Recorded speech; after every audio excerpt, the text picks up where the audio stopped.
What's good, good people? What's good? What's good? What's good? Welcome back to the Dragon's Den, man, and please give yourselves a round of applause for pulling up early. Shout out to everybody that's in the chat, man. Please hit that subscribe, hit that like button, share this out, get people involved. We are back with the Dragon's Den, episode 62. We got mad stuff to cover. I'm talking about we got mad stuff to cover, man. It's gonna be a busy day.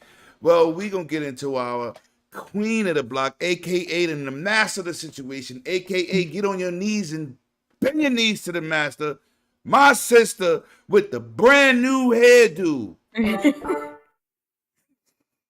Akumu! What's poppin', Akumu? What you been up to?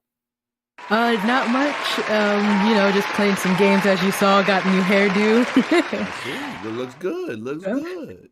Thank you. It's been a while, so I want to go back to the braids. But just doing the usual, playing some games. Got in, finishing up that Cult of the Lamb. That's kind of been my obsession right now. Just wanting to beat that game, and I'm right there. So. How you been liking that?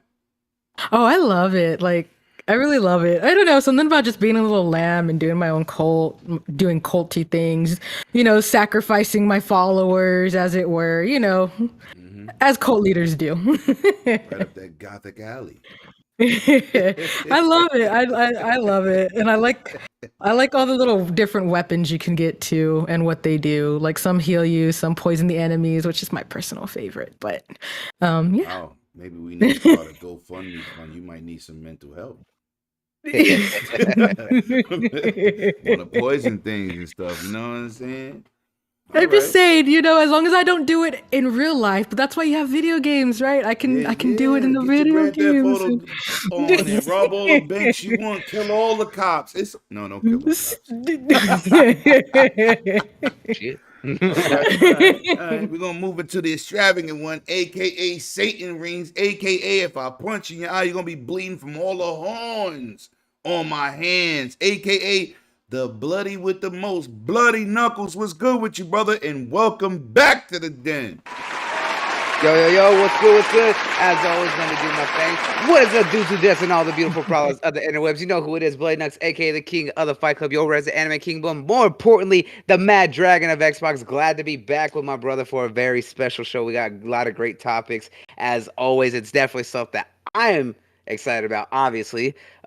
Because why else would you have me here if it wasn't for something that that you would want my expertise on? But yeah, it's great to be back. It's been a while. So it's great to be back with the show, of course, with you and Akumu, and of course being live with Clowns again. I was like, Clowns is family as always. I was like, it's been a while since I've seen him over and been over there on 4GQ TV. So doing a show with him again is always exciting. But great stuff to talk about today because a real great week for so much news, especially for fans on all platforms. Really great stuff coming all the way around. Can't wait to talk about it.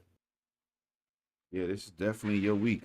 Yeah, right? This exactly. Is definitely your week, man. Now, the host with the most, aka the Paisan. You know what I'm saying? He's back in the building, representing 4GQ TV. He's my guy, Brooklyn. I wouldn't even say dweller. What would I say for you in Brooklyn? He should have been born in Brooklyn. Nah, he should be. He should have learned how to eat pizza in Brooklyn. That's what we gonna say, my man. 4GQ TV, my man, Clowns. Welcome back, baby. Oh man. Hey, what's going on, man? It's a pleasure being here. I'm excited, as always, Lemon, to be on your show. The Dragon's Den is one of the most energetic shows on YouTube, and that's a fact. And my family, my dad's from Italy, but my family from Red Hook, Brooklyn. So you can call me that little short Italian guy from Red Hook, Brooklyn. Forget about it. You know what I mean, Lemon? I eat pizza better than you any day of the week without the mustard. Take away the mustard. We're good. Take away the mustard, huh? I see what you posted today on Twitter. Oh yeah, rematch is coming. The rematch is coming. Mind you, people, the black Puerto Rican kid is up one game to zero, baby. You know what it is? It's this Florida beard. I might have to shave it to get back to my Italian roots. Because I'm not allowed in parts of Red Hook with the beard, my uncle said. He said he's gonna shave it off me. Yeah. Well, I'm the host with the most. It's your boy, Lemon, aka Lemetius, right-handed Zeus, and good to have everybody in here. I see already we got Pong Soul, we got Chipmunks, we got Boogeyman. Oh man, y'all starting to get in here quick, man. Let's get it, man. If I miss anybody, my man Doggy was in here first. He hollered 15 minutes ahead. What's up? That's my guy right there.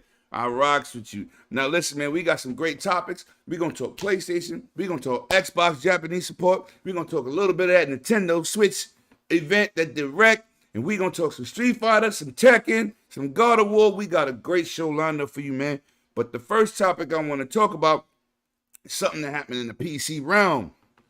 EVGA is saying they are no longer producing NVIDIA third-party titles. GPUs. Now, I'm gonna go straight to you, clowns, because this is a very sensitive subject. And you know, NVIDIA makes great hardware, but it seems like they have been treating their third-party partners pathetically, as which the day that they make their announcements is when the day these third-party partners are finding out what the GPUs are doing. Now, in business, if you're not somebody and you're sourcing your stuff out, you would want them to have the information months in advance. I think that's kind of a slap in the face to EVGA, MSI, and several other manufacturers of these graphic cards. So you tell me, what did you think about this whole situation, and how you think it's going to affect the business? I think it's bad. It's a bad look for NVIDIA, right? Because NVIDIA right now is the strong brand of graphics cards, at least in my circle of people that I know that play PC. NVIDIA is a very strong brand, but this is going to hurt them in the long run, losing partnerships, and citing disrespect. Like EVGA felt disrespected by NVIDIA, and EVGA is one of their top sellers of their cards. And then NVIDIA undercuts them with Founders Edition prices. So, I mean, that just makes their third-party partners look terrible. In all honesty, right? I mean, how can you partner with somebody that's going to undercut you when you're making business deals together? And they're the they're the license holder, and yet they're undercutting your prices because you can't produce at that cost that they can. It's like, what is NVIDIA part of the mob or something? I mean, you know what I mean? Yeah. I mean, that's how I feel like, right? Like they're taking it off the back of the truck and saying to their to all their distributors, yeah, we don't care about you guys. We just want to make the money at the end of the day. So we'll screw you first, and then we'll screw everybody else later. That's a fact. That's how I feel. I mean, the God's honest truth. And it's going to hurt them because people are not going to want to sell their brand. People are not going to want to carry their brand. It's not going to, if third-party publishers stop their deals and stop producing these cards, they're just going to be harder to get, and nobody's going to think about them anymore. AMD is going to become the main focus, and everybody like, oh, AMD's making it, and we can get it at this price. It's cheaper. That's true indeed. Or everybody from EVGA going to slide to MSI and Gigabyte. I mean, that's true too. That's where I would go, because I'm not being forced into AMD. I'm sorry, I don't like them. They doing better, but I ain't changing my ecosystem. But you know, it is what it is. Some people want to change their things. Like I love Canon cameras and lenses, but I wouldn't switch to Sony and start all over. Well, you know, the other thing I want to bring up real quick before I forget is that Intel is coming out with their own brand of graphics card as well, right? So I know that Intel has a rocky launch right now with their firmware and stuff for their cards, but that's a partnership that maybe EVGA could leverage if they discontinue with NVIDIA. Yeah, true indeed. But Intel having some real problems over there. They definitely gonna have to iron and work that out.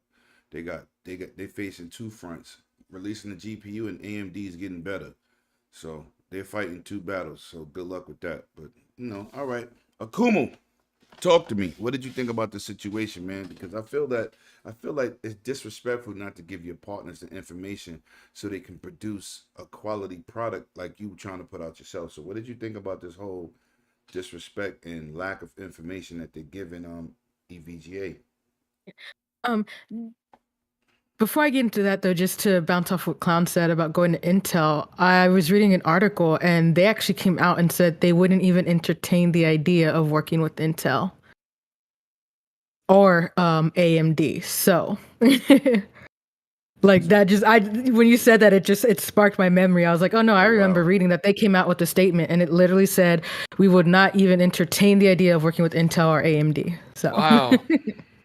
yeah. I mean, Okay. it could change in the future, but right now that's their statement. Right now Yeah, that's you their just statement. eliminated 2 options to make you some money, but okay. Oh yeah, well that's what I said. Let's see what happens in the future. They could change their tone, Let's but see what like I said, doesn't right happen in the now, future. Like he might not have one with that attitude because he right, said he's not exactly, selling his company at all. And they right. financially are good. That's part of that statement. But tell me what you think about this whole thing with what Nvidia can do with EVGA. You think they can get them back? You think they can fix it? What's on your mind? I feel like if they try to get them back, they got a long way to go, and they gotta, at this point, it's just like, no, we don't want words now. We need actions, and you need to prove to us now. You could come with all these nice, sweet, honey words, but after the way we got burned, no, we're gonna need to see it. We had to hear that twice. That threw me off. I was like, You was wait, is like, that what? me? Nah, it was me. Switch to the channel. My bad. No, you're good. I was just Ah, like, shit. He's like, I but want to hit you with that double time. I was like, "Whoa, wait, hey, shut up, shut up, shut up, Surface. It's my time, my time. Let me just turn. Yeah, let me turn it right in halfway down. I'm always correcting myself on the stream, so it's like, Yo, you're good. You're I good. be critiquing all day. Well, that's what I said. I was just wondering because sometimes I'll hit a button and then all of a sudden I start hearing the streams and I'm just like, oops. But yeah, I think at this point, like it's gonna take a lot for them to, work with them again after everything that's been done. Like it was talking about, it's just like they got vague instructions. Okay, it can't be more than this, but can't be less than that. I mean, that's what they have to work with. And then comes out and it's just like, oh, we're losing, like their statement said, we're losing hundreds of dollars, not only because of that, but then like with the founders edition that NVIDIA came out. Now they're like, well, in order to compete with our supposed partner, we have to lower our own prices, which is we're now operating at a loss. Well, Because I'm gonna say this, right? I don't never buy a founders edition. I always buy the TI versions and their third party because they come overclocked. Because I don't like messing with my graphic cards, right? So right. they always more expensive than the damn founders editions anyway, because they have all these extra bells and whistles, extra fans. So that I Right. think is an excuse I mean, for and it could be. EVGA. Well, that's and That's the thing BS. is it could be like the literally after what they've gone through, they're just any and every reason that they Right, can right. do to get out of it. So you're right, it could be an excuse. I'm not saying it's not, but at the point to get out of the partnership, to not so much get out because obviously they're able to, but to explain why without kind of like because we want to, like, because a lot of people they want to know why. It's like, well, why? What's going on? What happened? Give us some more information, blah blah blah. So it's just like, all right, you know what? We're just gonna start listing reasons whether they make sense or not. We're just here, there, be happy. There, that's the reason why. So you're right, it could be an excuse, but only they really know because the only thing we know is what they're releasing, right? Right. So we just have their words to go off of, and we just, as of right now, we have only their words to go off of. So that's one of the reasons they're listing. That's one of the reasons that we have to accept, right? So Right. it's one of those things. It's a mess though. Like hearing everything with that, it's just like y'all are burning your own partner. Like Facts. All right. So I got something to say, man. I have something to say. Shout out to my man. First of all, let me shout out Chipmunk that just pulled up. Who else I just saw? I just saw somebody else. I saw Geeks with Cash just pulled up. And if anybody see my man Bunty in the chat, let me know. I missed the super chat last week and I apologize, my brother. But I have to say this for the record, and I need y'all to give my man some hand claps. Shout out to my man Scrub Nurse for double streaming with me yesterday. Yes, my man Flamish pull up. Yes, I did a stream with hip hop. Yes, my man Flamish and Clowns and several other people pull up to the stream and we had a blast. I actually played Call of Duty beta for the longest time I ever streamed in my life. 6 hours straight. Get a round of applause for me because it was absolutely amazing. But I'm gonna tell you something, because Bloody, that's not my Bloody. He did 24 hours, and I don't know where Kuma went, but they are definitely longer streamers than me. But let me tell you why I'm shouting out my man Scrub Nurse, one of the mildest talking dudes, one of the most down-earth people on this planet. That boy be putting some smoke on that ass in Call of Duty. I said, God dang it, I found my twin brother from another mother. Shout out to my man Scrub Nurse, man. I have to give you a shout out. You was performing. I ain't had to put people in my book bag and carry them on the back. And shout out to Clowns. He had a few rounds of 30 kills. That's what I'm talking about, Clowns. I'm going to make you a homicidal maniac at the end of the day, Clowns. You watch. You watch. You watch. Then I'm going to buy you a baby Louisville Slugger, man, so you can beat him over the head with it after you drop him. Anyway. I prefer a wooden one. Make sure it's not metal. Yeah, wooden. Yeah. No matter. We don't do ping. We do pong. You know what I'm saying? Let's go. Hey, look, and he ain't gonna go for heads. I was like, he's gonna embrace that Italian side. He's gonna kneecap him. That's the way he do right. it. Take the knees like my boy King David. We taking knees out here. All day. Woo. Well, with that being said, we're gonna get to Bloody with this EVGA situation, man. Shout out to my man Scrub. I was a proud brother of you yesterday. Damn. And after this, I'll be on it again. I was on it before I got online. What do you think about this whole EVGA situation before we get into the next topic? It's not a good look. All the way around, it's not a good look. The thing that makes it even worse is that you think EVGA was founded in the late 99. They've been around as long as NVIDIA has, and they were their first partner. So you're talking about their longest standing partner of almost 22 years saying we're done. That is not a good call out. And the fact is, they're not even the first person to say that working with NVIDIA is rough. Other companies and other people have said it too, that they're very strict on the requirements that they have for their GPUs. Mm-hmm. You can't do like high customization of their GPUs. And as Clown pointed out, they're undercutting. The fact is that they don't even tell their partners, especially you think that they should at least let their longest standing partner that they had originally the best relationship with an idea. They don't find out the prices for their cards until everyone else does at the showcases. They're just given a baseline schematic before to basically start pumping out and try to make these cards as customized as they're allowed to. And they're only given like a ceiling and a floor for what they could do for price. And that's only for certain flagship cards, right? Right. And then for them to be found out that NVIDIA is saying, hey, this is the price, here's our founder edition, and it's several $100s than what they can even sell for, they're already selling at a loss. I was like, and you think that this is also not good for EVGA as well. Their entire market and their entire revenue stream is 80% graphics cards. And then it's split up between power supplies, motherboards, and peripherals and everything else that they have. And as Akuma pointed out, they said they're not even looking at working with Intel or AMD. And you think AMD has been working with a lot more third-party AIBs just like NVIDIA is. And if they're not going to go over there, they're killing pretty much a majority of the revenue.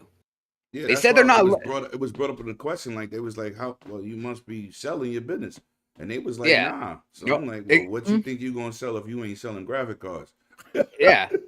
So Like- so that points up to the fact is that if they're basically cutting 4/5 of their business, right, 80%, how are you going to pay for everyone? Because they said they're not letting anyone go. Right. So they're I don't basically get it. just like whatever revenue we get in, we're going to keep paying for everyone, which they need to, because as it came out is that this was Andrew Hen's, decision. It came directly from him. He said it was a principle thing. There was also some personal reasons for them making the decision. But if he's making that decision for the company of saying, hey, we're no longer going to work with NVIDIA, they absolutely should support their people. But the fact is that even if you support them, you can only support them for so long. So it's either at some point they're going to have to start laying people off, and this is already after they did lay off some people that we know of, or people are going to have to leave on their own, and that's going to be just a battle of attrition for how long people are going to stay. There's just a lot of unsavory looks on both sides. It's really bad for Nvidia. But I mean, at the end of the day, it's not going to hurt Nvidia's bottom dollar. They really don't care. They're making money no matter what because other AIBs are still going to have to buy their cores. They're still making money off these Founders Edition cards. And from the looks of it, some of the other partners aren't going to walk away. So more than likely, they're just going to be excited to get more allocation since they're going to take what was given to EVGA's share being split up amongst everyone. Okay. Okay. Some great points. That's some great points. If I was working at EVGA, I'd be putting in my application somewhere else. And anything that they definitely, there's definitely some people who are going to be too, but the one I think that's going to be the hardest one is their big marketing director who just recently moved to their Taiwan office, right? And he was like their go-to big hype man, and apparently he wasn't even aware of the decision, so he being caught off guard. I think he's going to start looking real fast Yeah, for he'll somewhere get a job else. though. His resume is heavy. Yeah, that's All right, true, but all still. right, all right. So we're gonna move on, man. We're gonna move on. Let me welcome Princess Zelda in the building. Did a great job in that podcast with Axel and them. I definitely would like to have you as a guest. You definitely got some great points. Plus, we need more of a Nintendo person on this panel as guesting sometime because I don't know too many people want to talk about Nintendo Direct. Even though I thought it was cool. PK. It, PK. it was cool. Oh, and let me shout out to my two brothers now that you bring up. Shout out to PK, man. Hopefully your mother's feeling well. Super G had some family over. He said it was kind of quite noisy, so that's why y'all don't see them today because they want to bring, one could make it and one didn't want to bring no noise in the background. So y'all enjoy the time with your family. Like I said, PK. Hopefully, Mom Duke is doing well, man. Peace and love to you and the fam, man. Every to all great health, man. Yeah, man. I'm not gonna get too much into this, but it's terrible when you, as a consumer, you lose an option for a company. I really rocks with EVGA. Well, I got an EVGA 1080 Ti, so might be a classic. Maybe I should put it up for sale. Maybe I'll earn a buck or two. You know what I'm saying? Shout out to the little brother G4. Shout out to you, man. He always coming here and support. Shout out to see everybody. I hope y'all weekend is doing amazing. Now we're gonna get into the nitty gritty. Let's talk about. First of all, I did a video on this earlier this week, but Bonnie Ross steps down from 343 after 15 plus years of service working on Halo, being at Microsoft for family health reasons. Now, I don't want to touch on too much of the disrespect she received from the clowns who try to keep up this console war because technically y'all have problems and y'all need to invest some more time into some mental health issues that y'all deal with disrespecting this woman who you do not know. And when you worship a piece of plastic and you got to go out there and cheer for somebody stepping down because either you're an Xbox dude and you don't feel Halo is where it need to be, or you a PlayStation dude and you feel like you taking jazz because technically Sony just lost a huge exec. And he went to go do third-party endeavors in the same day. And it's funny how y'all didn't get that dude the same energy. Y'all act like it didn't happen. If I do his name, I will bring it up. I think he's in Guerrilla Games or something, Santa Monica Studio. He's in one of the big guys. Took another job. So first of all, let me tell you this for the record. Wasn't that the creative director? Yeah. I think that was. Yeah, I think that was the creative director at Guerrilla. Look it up, bloody. Look it up. Get the name. Gotcha. But I just feel like the toxicity with you dudes out here is crazy. But we ain't gonna dwell on y'all because y'all don't even deserve the attention. But we're all gonna say is, I want to talk about is the service that this woman has provided to 343 and the great things she has done. And it's sad to see her leave over such hard situations. Getting another job, stepping up, getting money, that's part of the game. I'm all for success and empowerment. But Akumu, as a woman, man, talk to me about Bonnie Ross, and give me your opinion on what's going down with her. Just the whole success or whatever you want to touch on. Yeah, I think she's amazing. Like, honestly, like, I mean, y'all know, like, I'm a casual Halo player, so I'm not like all deep in there. Right. But I'm not gonna deny what what she's done for the Halo franchise either. Like, she's done a lot for like the Halo franchise, to be fair. I know she briefly touched upon, I think, is like family issues being like the reason, Yeah, like, family she health stepped issues. down. Right. Yeah.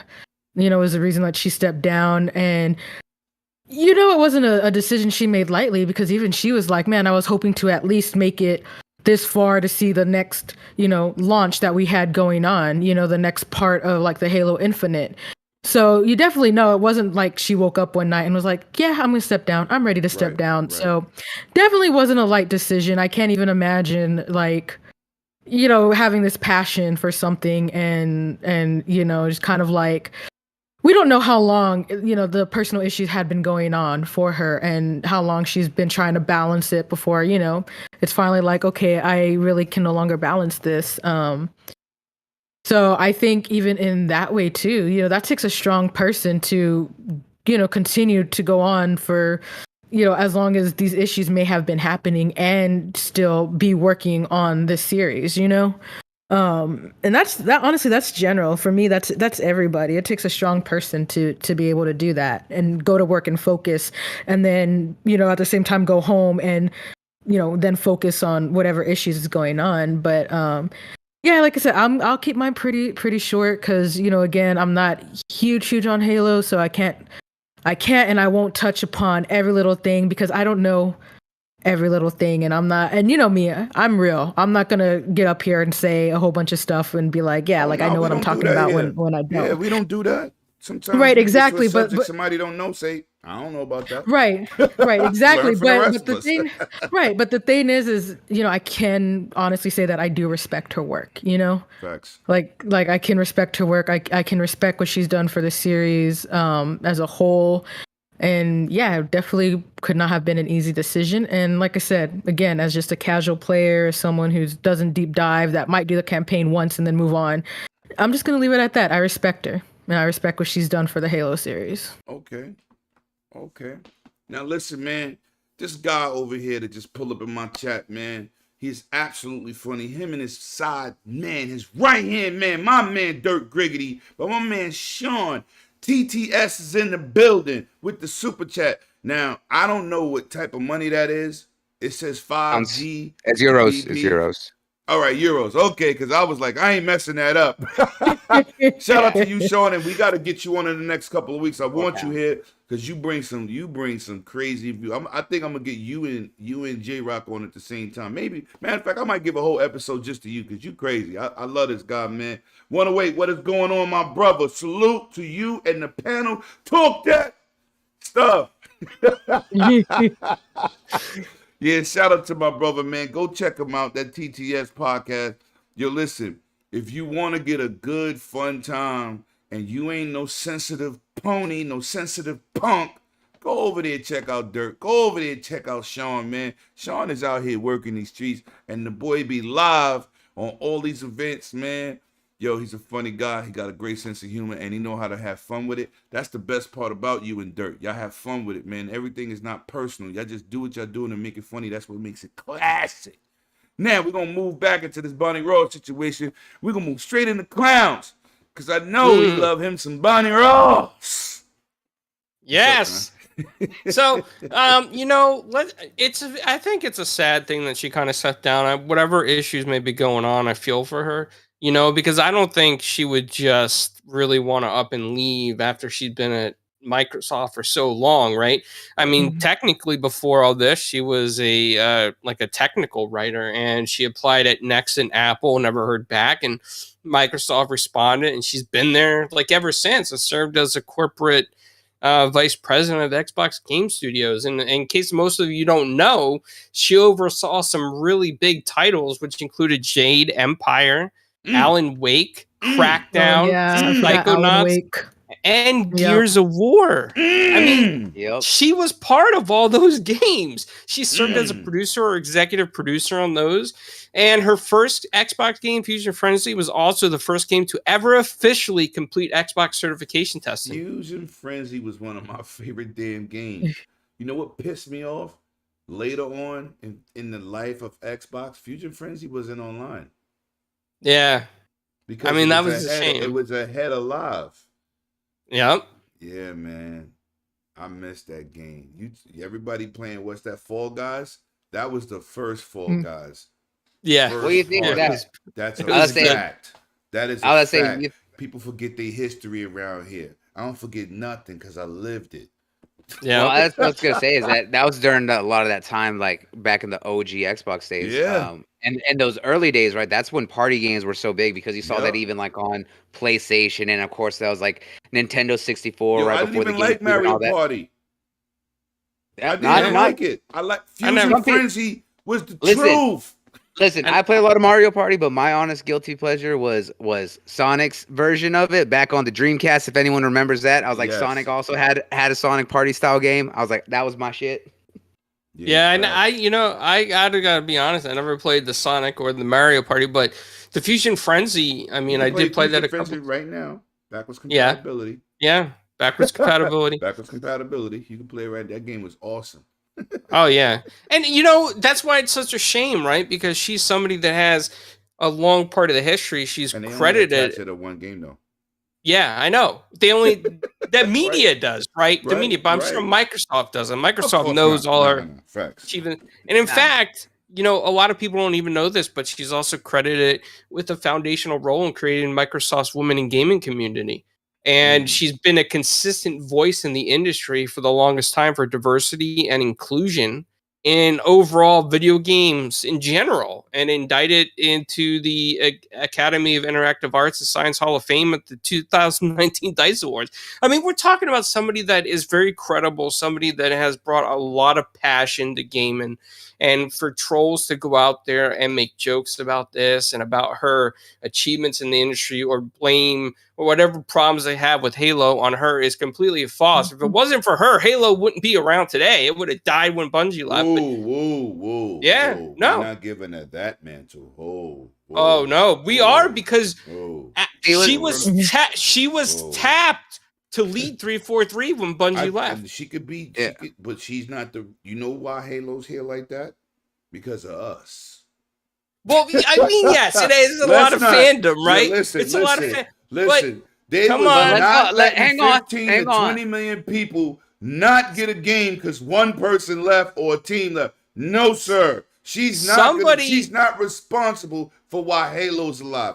We are responsible for why Halo's alive. But Microsoft trusted her to lead that ship yes, and keep let's it say going. that. But no. She kept the ship sailing, Yes, right? she did. It Yes, didn't she hit, did. it didn't And hit she was the the captain iceberg. on the ship. She was the captain. Yes. But we are the reason that any game survive. Anything. That's a fact. Shout out to Anthem. Right. I had to throw that in. No, But you no, have to, because the players abandoned it no matter who led that game. No, the there was- players there was said, a- we out. Yes, they there was did. quite a bit. There was a bit of the community that was still trying to fight for No, that game. a bit, but not enough. That's No, still- there was that enough. It was community- EA that threw. EA threw them away real buddy. quick. That community does not equate to the first Halo. No, I'm not saying All that right, it then. does. So what I'm saying is, you talking about a few people versus millions. Well, No, okay, we're hold not on. doing that. Before we get way off topic, right? I mean, let's just say Titanfall had a community and it fell off the map. But anyway, let's get back to Titanfall Bonnie. didn't have a community that fell off. EA Yeah. fell off. That's what I'm saying. Is that Everybody's EA killed begging a for lot of part that 3. EA don't want to do it. It ain't because it didn't sell. It's because they just funny with their money. stuff. Because Apex. That's a good- It's That's because a You know new what it quote. is. You just came up with funny with the money. They I funny like with it. their money. I like it. Listen, it is what it is. Listen, I love Bonnie Ross. She's done great work. You. This is why I went to you, because I knew you would bring up the other stuff, right? You my guy, but she's not the reason Halo's here. Let's not get crazy. Halo was. But come on, fire how because about Bungie being- put out a title that shook the world up, and now when they leave, you think Mike gonna say, well, Bungie's leaving, forget this. No, they're not Microsoft doing wouldn't that. say that. No. No, they would hand it off to somebody. But why not? Why not hand it off to somebody with her credentials? Like, I mean, she did great work on all the other stuff. She's an excellent individual. That's why Yeah. we're paying our respects. But I'm not giving her that as a Halo nut. I'm not giving her that. That's true. You are. That's true. I got to give it to you. You are a hardcore Halo The fan. community keeps a lot of games alive. If Shout it out was to up who to, leads the team, who do yeah, great job. I get for it. me, But Let's it's be for honest me, though, but the Halo community Cortana's, is also Cor- funny because they always split. Like yeah. half the community is always like praising everything, the other half is always okay. First hating of on all, everything. it's not 50-50. You got the dudes. You got to realize, right? Let me explain. Let me break this down to people in the chat, and I want to shout out who I just saw. I saw somebody in here the Rockin' Warrior. We're gonna talk about you in a minute. We're gonna get into you and Geeks with Cash. That's my god too. Listen, let me explain something to you about these dudes that talk too much about Halo, that want stupid stuff like no sprinting, no aim down sights. The first Halo, you was aiming down sights. You could aim down your pistol and headshot people, right? Those people, bloody, are not the majority. It's like Twitter. Most people that talk on Twitter, it makes it look like it's more people talking negative because most people don't say anything. Most of the Halo fan base do not listen to these dudes because if they did, then 343 would have listened to the community that wanted these stupid play mechanics, these outdated play mechanics. That is not the truth. You got dudes who keep talking about it. We don't want sprint. Who the hell don't want sprint in anything? We sprint in single player, third person over the shoulder games. You run in real life, right? Just listen to what they saying. You don't hear the real Halo players saying that. And then when they go live stream their games, shout out to some of my fake content creators. You can't even play Halo, but you want the stupidness in the game. You got the biggest voice in the community about what we shouldn't be playing, and you suck. I'm just saying, bloody. It's not a 50-50 split. Don't listen to them. You know I'm a Halo guy. Trust me. I know you. That is not what the community say. That's what the Special Olympics say. I gotta say one more thing, Lemon. Let's not disrespect them. They're smarter than them. I gotta say one more thing, Lemon. Okay, up, bloody. Shout out to Cerebral in the chat. I see you, Paul. Let's just put it this way: Cortana saved the franchise. Oh, somebody shut his mic off. Next we're gonna move straight. We're gonna move straight to bloody on this because I'm getting tired of this Italian paisone in here acting crazy. I don't know if he has some spaghetti with a little bit of special oregano, which wasn't oregano. I don't know what he was eating at home. So anyway, bloody, talk to me, Sarah Bond. You mean that he was getting that Italian herb, as they say? Yeah, he was getting that Italian herb. Oh man. Clowns when it comes to Bonnie Ross, I everyone here should know. I was like, because I'm very vocal about it, is that I have not played all the Halo games, and that's not because I don't like it. It's just the fact of that when it came out, didn't have Xbox at the time. When it came later on, I just haven't had the time with everything else that comes on. I do appreciate Halo's impact. I have read all the books though, and I've been very vocal about loving the lore of the other thing.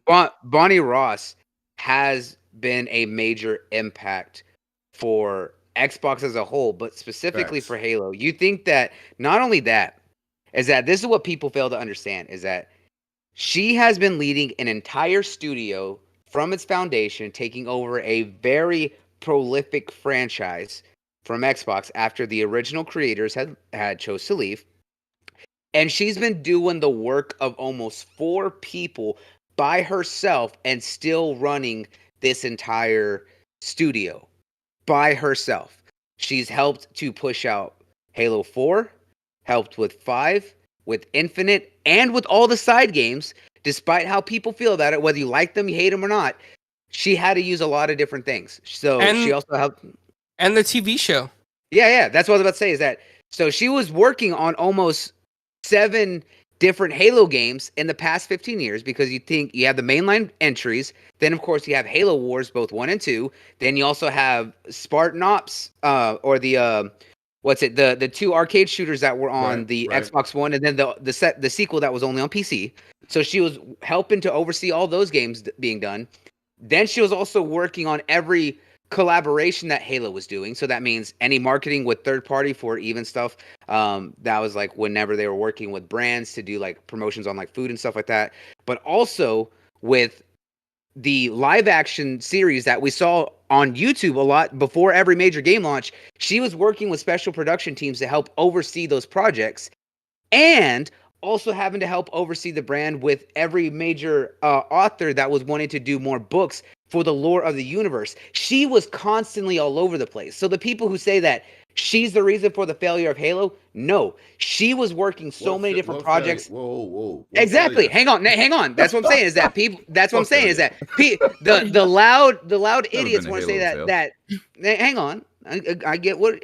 Let me explain. Saying the people who are stupid want to say that she was the reason that Halo is not as big as it used to be. No, Halo's still big. There's some valid criticisms that people may have, but Halo never fell off. I was like, No, the fact sir. is, Halo has always been big, no matter what, and she is the reason for that. Her departure, it's hard to see anyone leave, but she's doing what's right for her and her family, especially understanding that this is a medical emergency. Anyone who has to step down because of medical reasons should never have anyone say anything about that, because family and health is always the most important, especially in this industry, because this is probably one of the most stress-inducing industries for anyone. While there's a lot of good, there is so much demand that goes into it that people don't understand. I And don't for even what think she's that goes done, by industry. I think life is more important than your job. oh yeah, Let's exactly. let's And not and put more and emphasis on making a game over somebody who's a doctor, who drives a bus, who works in a library. Stress is stress. exactly. At the end of the day, nobody should be saying anything disrespectful to this woman for the reason she stepped down. That's that. Exactly here. That's that. And and I that's don't what I'm care where saying you here. work. No, and that's what I'm saying is like that's absolutely the case here. But the fact is that here's the real aspect is that she was probably looking at this for a while. Because the fact there's one big clue on why you can say that she was probably looking at this as a while is that when made the announcement that she's stepping down, Mm-hmm. Xbox was already set to go with 3 people who are going to be taking over in her stead. No, 3 people for one person. They're splitting her job into 3 positions, which lets you know how much work that this woman was doing. That's a fact. That's a I was fact. like, so the fact that they already had a plan means that Bonnie Ross had already been talking to Phil Of and the course, when rest of we the hear heads about at this stuff, Xbox. it's Of late. course. Right. Of course. But that's what I'm saying is that they were already ready to go. So she's probably had retirement in mind for a while, but just this family emergency probably sped that up because, as she said, she wanted to be here till at least the winter update for Infinite.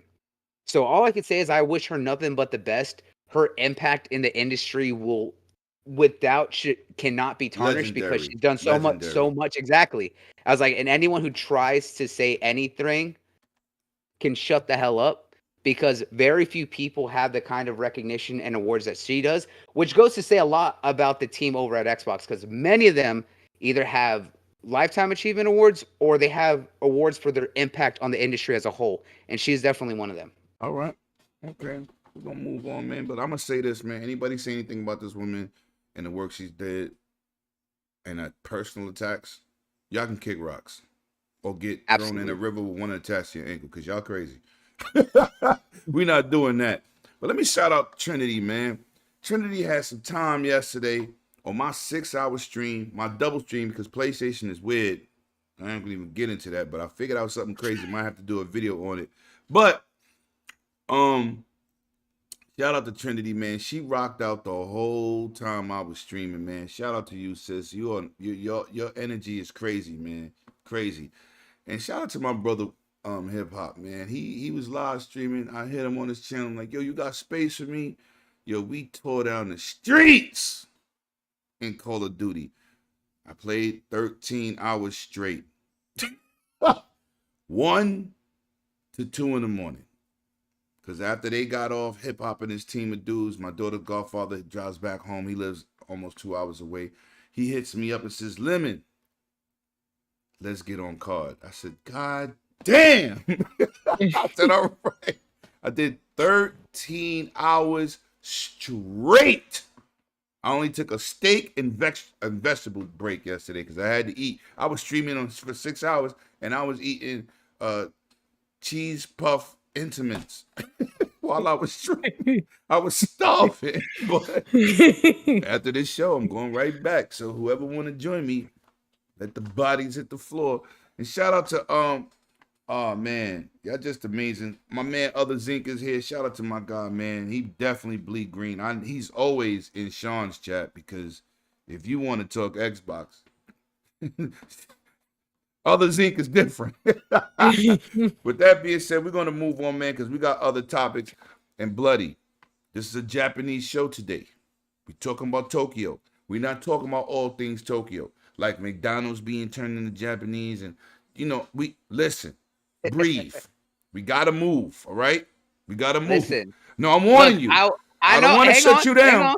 Hang on. Don't worry. I was like, I could save my 5-minute rant on one breath and keep You it ain't gotta straightforward. do Don't 5 minutes. Just get to the point. All right? 'Cause I was scared to bring you on. I was like, God worry. damn it. Wow. This The is your specialty. disrespect. This is your specialty, so I'm going with you. I put my faith in you. God damn it. God damn it. So the first thing I want to And I'm get gonna hold into- up a little card is like 2 hours later. No. I don't. I got that on a button. I put that here for him. Nobody else. I put that in. Y'all gonna hear it today because I put that for him. That's a fact. And I'm just waiting. I'm warning him because he's gonna get it. So when you get those memes later, you get those memes. Listen, people got this the weekend. You know what I'm saying? People showing up. They want to get good information and they out. Shout out to Noof in the chat too, man. I enjoyed the podcast of the night. Thanks for inviting me, brother, man. Trying to get you back on here myself. Noof, let's get it. All right. Let's go with something light. We're going to start with Bloody, please. We got 3 more people after you. Lord, All right. yo, Akuma, Also, you got a super chat, Lemon, Look, that I'm laughing at. Listen, you read it, man. I'm laughing too much. I can't focus. Yo, shout out to Sean putting 5 pounds right there. He said, "Here's a 5 to restock up of the cheesy post player." Yo, Sean is my dude. Thank you, Sean. Yo, listen, people. If Bloody start to talk too much, we could all type "shut up" in the chat. It won't even be disrespect. Please help me. I need y'all help this weekend. All right, we're gonna start out with something light. Bloody, tell me your games in the Nintendo Direct show that gave you butterflies that made you say woo, or maybe there wasn't a game. Just talk to me. Give me your overview and what sparked it for you in terms of Nintendo Direct. So for the Nintendo Direct, Oreo, start the timer, Oreo. All right, go ahead. there was definitely, I really liked the Nintendo Direct. It was a really well done show. But specifically, some of the stuff that had me excited was I love Fire Emblem, so I really like what they're doing with Fire Emblem Engage for the new game set in that series. It looks really cool the way that they're actually using it, also kind of like a fan service with making the main character be able to get rings to be able to summon, quote unquote, other characters that are most notable throughout the franchise. So I was really excited for that. The announcement of Front Mission. Front Mission is a classic here. So seeing that they're remaking Front Mission 1 and 2 for the Switch, and then also that they confirmed Front Mission 3 coming later, definitely had me excited. And Octopath Traveler 2. People were wondering when we were going to get the sequel to that series because they just recently put out the mobile title, which is like a prequel to it. So the fact that we got the confirmation of Octopath Traveler 2 was really cool, and it looks great. The first one was definitely awesome. I put quite a bit of time in it. And then Raincode. Love the team over at Spike Chunsoft. They made the Danganronpa series. A lot of those games. This one seems to be mixing a lot of what they're known for with Danganronpa and other games. That looks so awesome. And then, of course, seeing a little bit more of Bayonetta 3. Bayonetta is absolutely awesome. You know, I love over-the-top action games, that DMC style gameplay. So seeing a little bit more of that was really awesome too. But overall, Nintendo Showcase was really awesome. Give it a number. Give it a number. Let's see your opinion on this number. What's up? For Nintendo, they're always consistent. So if I had to say, I would say it was like an 8.5. I was like, there's stuff that's great that's coming for them, but stuff that I've already seen that's coming for other games. Outside of obviously the Nintendo only stuff. So the confirmation of updates for like Mario Strikers and of course Legend of Zelda finally getting a name confirmation for Breath of the Wild sequel. So if you're a diehard Nintendo fan, this is absolutely a great show. They definitely had a lot of great stuff from third party. For me, I was just looking to see what else is going to be confirmed during that show because I expected that they were going to have stuff for their first party stuff. Overall, 8.5 for me. Okay. But yeah, Great stuff. All right. Really, really looking forward to it. All right, we're gonna go to our other Japanese expert. Miss Akumu, the mastermind behind all this stuff. She's gonna take over the world. You know how she do. Give me your highlights from the Nintendo show. Bloody, I'm proud of you. Jesus. Even my dog is like, good job. All right. Well, you got 2 more tests to go, but you passed the first one, goddammit. All right, Akumu, tell me your highlights if you had any for and shout out to Mastermind in the chat, Shino Elite, yo Noof. Somebody had to like the Nintendo stuff. Damn, Noof, you hard, man. Damn. Go ahead, Akumu. Tell me, what was your highlights of the show, if anything? Well, Raincoat was definitely one that caught my eye. Fire Emblem, because I'm just a Fire Emblem fan. Other than that, to be fair, when I play my Switch, I kind of play it just like to chill, like to relax a little bit. So, Rune Factory 3 Special, the remake, of Rune Factory 3, definitely caught my eye. I consider that kind of like a chill little game that I can play free time. Story of Seasons, what was it? A Wonderful Life. Was one of them. Mario Kart 8, like, the next Maps. pass that's coming out. Yeah. Cause I'm a Mario Kart fan, so I mean I just don't want to play online over there because nobody talks. Oh, you can't. I mean, You that gotta use your cell phone. My bad. I'm sorry. Yeah. You have well, to I use guess I guess for me, because when I usually play it, I play it on the Switch, but I talk to like friends in Discord that we race against anyways. So I guess for me, that's You know what? You might invite me to the Switch thing. Maybe I'll pay my $20 a year again because I don't have no reason to play the Switch online. Okay. Well, you know what? I won't even lie. I won't even lie. Full disclosure. I got the Mario Kart, game, and I was just playing it offline by myself, and my friends were like, "Play with us," and I'm like, I don't have the online. And my friend, shout out to my friend Relic, Forgotten Relic. He was like, I have the family plan and I have one more spot. Give me your email. And that's why I have the Nintendo online. So that's what's the full disclosure. Full disclosure. I'm not laughing at you, sis. I swear to God. No, I'm you're not good. laughing at you. No, yeah. I'm laughing at that damn Sean. Yeah. Shout out to my brother Sean with another just talk €5. Wanna wait? Here's another $5 to stop talking about Nintendo, Playboy. Talk that ish. Let's go, yo. But no, I was just saying though, that was my full disclosure.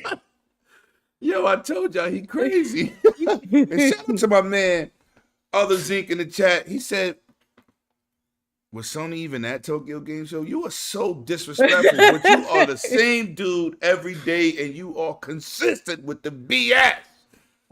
Damn. Yo. At least he's consistent with that disrespect, right? Yo, he is consistent with the disrespect. You back smacking him and leaving your hand. You're like, pow. I said, go give my money. Yo, that dude. All right.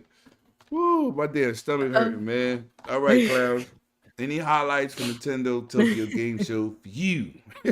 All right, listen. So Nintendo stuff, right? Nintendo stuff, not Nintendo games. Yeah, right. I know. If Here PK we was go. here, he would be all over me right now, but like, oh, Nintendo's so great. Listen, I'm surprised he's not even in the chat. I love Nintendo games. I just, the Switch, I don't have time for it anymore, Lemon. Like, I just so many things to play on Xbox and PlayStation, and even more on Luna. Sorry, Luna. Who? Yeah. Who? What? Yeah, sorry. Stadium. Yeah. No. That's called. What is that? GeForce Now. What? GeForce Now. What? Who? Steam. Oh, wait. Did I say Steam too? Oh, yeah. GeForce the anime? Yeah. No, but Nintendo did have some good stuff, right? I mean, Nintendo showed The Legend of Zelda: The Tears of the Kingdom. Fans wanted to see stuff like that, so that was good. I don't know why they still do this Just Dance thing. Because people love it. Yeah, but how do you play it on the Switch? You take the Joy-Cons. You take the Joy-Cons in your hand and see all that body movement they be doing. No, you can sit down and do the same thing. Oh, you can't? Yeah. Okay. Because I was worried, you know, Right. with the ceiling fans. Remember the Wii controls, the ceiling You fans? can't People touch no ceiling fan. Oh, some people whacked those things and it got caught in the You and ceiling Bloody fans. couldn't touch a ceiling fan with a 10-foot ladder. Whoa, no, Oh, it's yeah, safe. I mean, it's you're safe for accurate. people like us. Yeah, no, for Yeah, us, yeah, but for you, Not for no, me. it's not safe. Yeah. It's not safe. Listen. This I grew a flat top and be sucker. touching the ceiling when I walk in my house. I would say I can confirm this because this mother sucker, when I was up in New York, I was staying in a place, right? When he walks into the place where I was staying at, I actually had to see him duck his head down and Well, he's like no, hunched over walking no. around. That apartment you stayed in was made for hobbits. That's different. That was not made for me. Yo, when I walked in there, I'm looking at the ceiling like, damn, a fly took a crap right here. Damn. Yo, Wow. that's how close I was to the ceiling. When he sat down on the bed, his head was still touching the ceiling. Yo, remember when Gandalf was in the Hobbits and he slept over and he was hanging off the bed? That's what happened to me. And But yeah, I anyway, was comfortable in that little spot.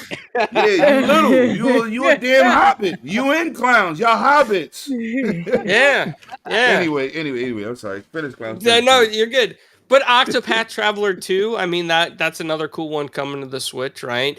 Fae Farm, I don't know a lot about that, but I think that's an RPG that Lemon and I could really get down and play with 1 to 4 players.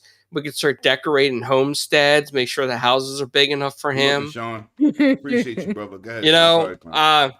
Kirby's Return to Dreamland, that's Ooh, gonna be a Kirby. hit. Yeah. That's gonna be a hit. Obviously, people love Kirby. It's. I mean, Mhm. Kirby never gets old for its crowd. The elephant in the room that I'm just gonna talk about is I think GoldenEye 007 is too old to come out at this point. It's just I'm gonna be honest with you. I don't think it fits with this everything today. I know people love nostalgia, but It's outdated. I'm a Yeah. GoldenEye fan. It's outdated. I And don't want I- those old mechanics. I don't want no. If you redo it from ground up and add new features, which they didn't, yeah, I don't care. it's gonna be hard to play on the Switch too. I play it think every you know. day. 20, 30 dudes in my Oh, I house think every so day. too. I'm Yeah. Oh good. yeah, I was I'm good. obsessed with GoldenEye when I was younger. Yeah, we all was for Yeah. its time. But if you try to play that Right. today with your gun moving like this, Yeah, that. I mean, to be fair, there was a fan project that was doing a full overhaul remake of GoldenEye. Yeah, I saw that that. ain't got nothing to do with what we getting. No, I know Yeah. that. I'm saying no. I'm saying that fan project did a lot more overhauls than Yeah. just a update Yeah. because this is just a remaster, not a remake. I was like, if they And did then a full didn't they say remake, they weren't doing They online didn't play do for it. it? It's not even a the only one getting a remaster is the Xbox one. But who want a bad game for its time? I mean, for today's time with 4K resolution. No one cares. Yeah. With no online. Yeah. Like online is Switch exclusive, which is weird. Because they're And- using the old game and the emulator. They're not making the game again. That's No. why it has Ah. online. Yeah. That's the reason. Just disappointing. Yeah, nobody Yep. cares. Yeah. Sadly. I agree with I wasn't even Shizno. gonna mention Yeah. that game because that's Yeah, I disrespectful had the to, man. franchise. No, I had to. I mean, it's part of it. I can't just, pretend it didn't happen. Mario Kart 8 Deluxe. Now, one thing I want to tell you, Nintendo, is that it's time to move on to Mario Kart 9. Nope. Okay. They like Yeah. they like milking you. Yeah. No, Isn't it's- this like the fourth time that they've done Mario Kart 8. Yes. I paint It- myself black and white like a cow. and milk now you're myself. just you're getting booster courses and Oh, DLC. Oh, Nah, I'm gonna milk myself. Facts. oh. Yeah, okay, Nintendo. Moo. How about you move your ass on out of here? Yeah. And Xenoblade, I'm probably saying it wrong. Sorry, Bloody. But that's No, a no, you Yeah, said it right. right. I mean, that's another one that was really good to see there. Yeah. The expansion Oh, yeah. pass. Fans are going to love that. Mario and Rabbids, Sparks of Hope. It's going to sell well. Yeah. It's not for That me, was man. that was a good high point from Ubisoft show, but yeah, I was like, I do like the first Mario plus Rabbids, so Spark of Hope is definitely gonna be interesting for sure. As King would say, throw it in a bush. Let me respond to one of these Throw it in chats. the bush. One of these chats. Shout out to Shino Elite. Make sure when you play that game, you do not invite me. Don't. Please do not. Anyway, I'm sorry. He's gonna No, invite You you done, now. clowns? He's gonna go Well, out his you way to know, invite you. they actually did show a lot for their stuff. I'm gonna be honest with you guys. I'm excited for this, but I know it's gonna come out more than Switch. And you guys are gonna be like, clowns, really? Yes, SpongeBob SquarePants: The Cosmic Shake. Hey, I'm right there Oh, with you you. know what? Don't hate. I don't hate because I looked at that and went, I like Let's- SpongeBob, man. So do Oh, I. I played the rehydrated version of the last one that they put out. So Cosmic Shake actually looks really awesome. And Yeah. you know what I forgot to mention that that I'm glad that they showed it off because it's confirmed for all platforms. For me and Akumu especially, Tales of Symphonia. I can't believe I missed the Tales of franchise, but Bandai really going all in on helping to make Tales of bigger again and really putting a lot of love in that series after the success of Arise. Okay. Yeah. You know, I look, mean, we went that's. over, we 3 minutes too long on Nintendo Switch. Yeah, no. We got I some mean, real stuff to talk about. yeah, like And I don't Endless Dungeon. Wow. Golden Eye. No. Yeah, like that's it for me, really, to be honest with you on this. I'm not really, I'm not a Switch fan, right? I'm just excited for certain titles, if that makes sense. I mean, I'm not really a Nintendo fan anymore because they didn't grow up with the generation. They kind of like stayed weird. They're like childish. They're childish in America, but in Japan they have weird games that are so weird that they can't even port some of them to America because of the subjects. So yeah, I mean that's where I'm at. I'm done with Nintendo. Throw them in the Okay. bushes. Okay, now that y'all are so enthused, and shout out to PK because we'd have been here another 30 minutes. That he's To not this here. No, Oh, hold on. just kidding. Hold on. Let me text PK and ask him. No. He's busy. He's busy. PK is busy. He's so busy. But I'm gonna say this: I didn't like Breath of the Wild. So for those people that do, Zelda: Tears of Kingdom is awesome for you. You know, I didn't like it. I'm a Zelda guy, but I ain't like it. People that like Octopath Traveler. I don't want to do JRPGs, take your time, swing, come back, defend. I don't want to do that no more. So I didn't finish the first one. I kind of want more action. I'm gonna tell you something I'm as excited for that I will be picking up. Bayonetta 3 will be in my catalog of Switch titles. October 28th, I will be in the building and I'll be buying the physical copy. Now, Pikmin 4 looked decent. Not purchasing it, not a Pikmin guy, but for people that love it, I hope you have a fantastic time with it.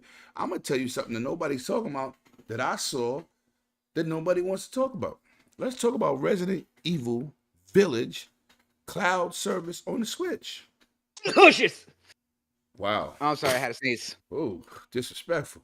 Oh, But I just thought that was impressive in terms of the technical side because I'm a tech guy. So I was impressed by that to see that working on the Switch, running pretty damn good, looking pretty good. So didn't look like a Xbox or PlayStation, but the point is that that demographic of gamer has an opportunity to play games that if they put it on the Switch would look like dog doo-doo. So it would be that doo-doo butter. Right. So with that being said, it's a great opportunity for Switch only players to play a third-party title that's a AAA, right, with decent visuals, and they have an opportunity to play on their Switch. I thought that was a great feat. And that sums up Lemon's take on Nintendo and their Tokyo Game Show, because everything else I was like, Power. There was just a I lot. think I Oh, we're bought talking one about the Switch Tokyo title Game last year. Show too. Yeah. Well, that's what the direct yeah. was about. Yeah, it was all. Everything It was I all saw, the lead that up was to all the Tokyo TGS. Game Show. Everything I mentioned was Tokyo Game Show. The only- I the thought you were talking only, about like, stuff for complaint- Xbox too. I was like, well, Oh no, let we me- going no. We going to Xbox. We going to State of Play. We gonna get into that. So now Okay. we gonna get into The the only- State of. Go ahead. One last one. I was like, the biggest complaint that I'll have about Nintendo is that it's great for people who are interested, but they had so many farming simulators. Like every company is making a farming simulator. Like Room Factory is cool. Harvesta looks interesting, but there was so many. I'm just like, why? This is like half the show is Okay. farming sims. I think I'ma tell because you more what's going people on. are getting into them. No, like no. Let me know what they're doing is saturating the market because they see somebody else being successful. They want to be the All Me because Too. of Stardew Valley. Everyone's too. trying to capture well- the hype on the Stardew Valley. Me too. Just like with indies. Dudes say indies are dope. Most indies are trash. Only the Everyone big only recognizes the ones. big ones. Right. Yep. Most of them, they coming out with 40, 50 indies a month. We only play like 2 or 3 of them, and they making indies to be carrying the generation, last generation too. So let's not get crazy with this stuff, because I ain't spend $500 to play indies. Yeah. Even though I love some of these indies, because Kina on PlayStation and Sifu is an indie game. Those are not big titles. Those are indies, right? Those are hits. Yep. Name another big title like that that looks like Kina coming from what we've been playing. I'll wait.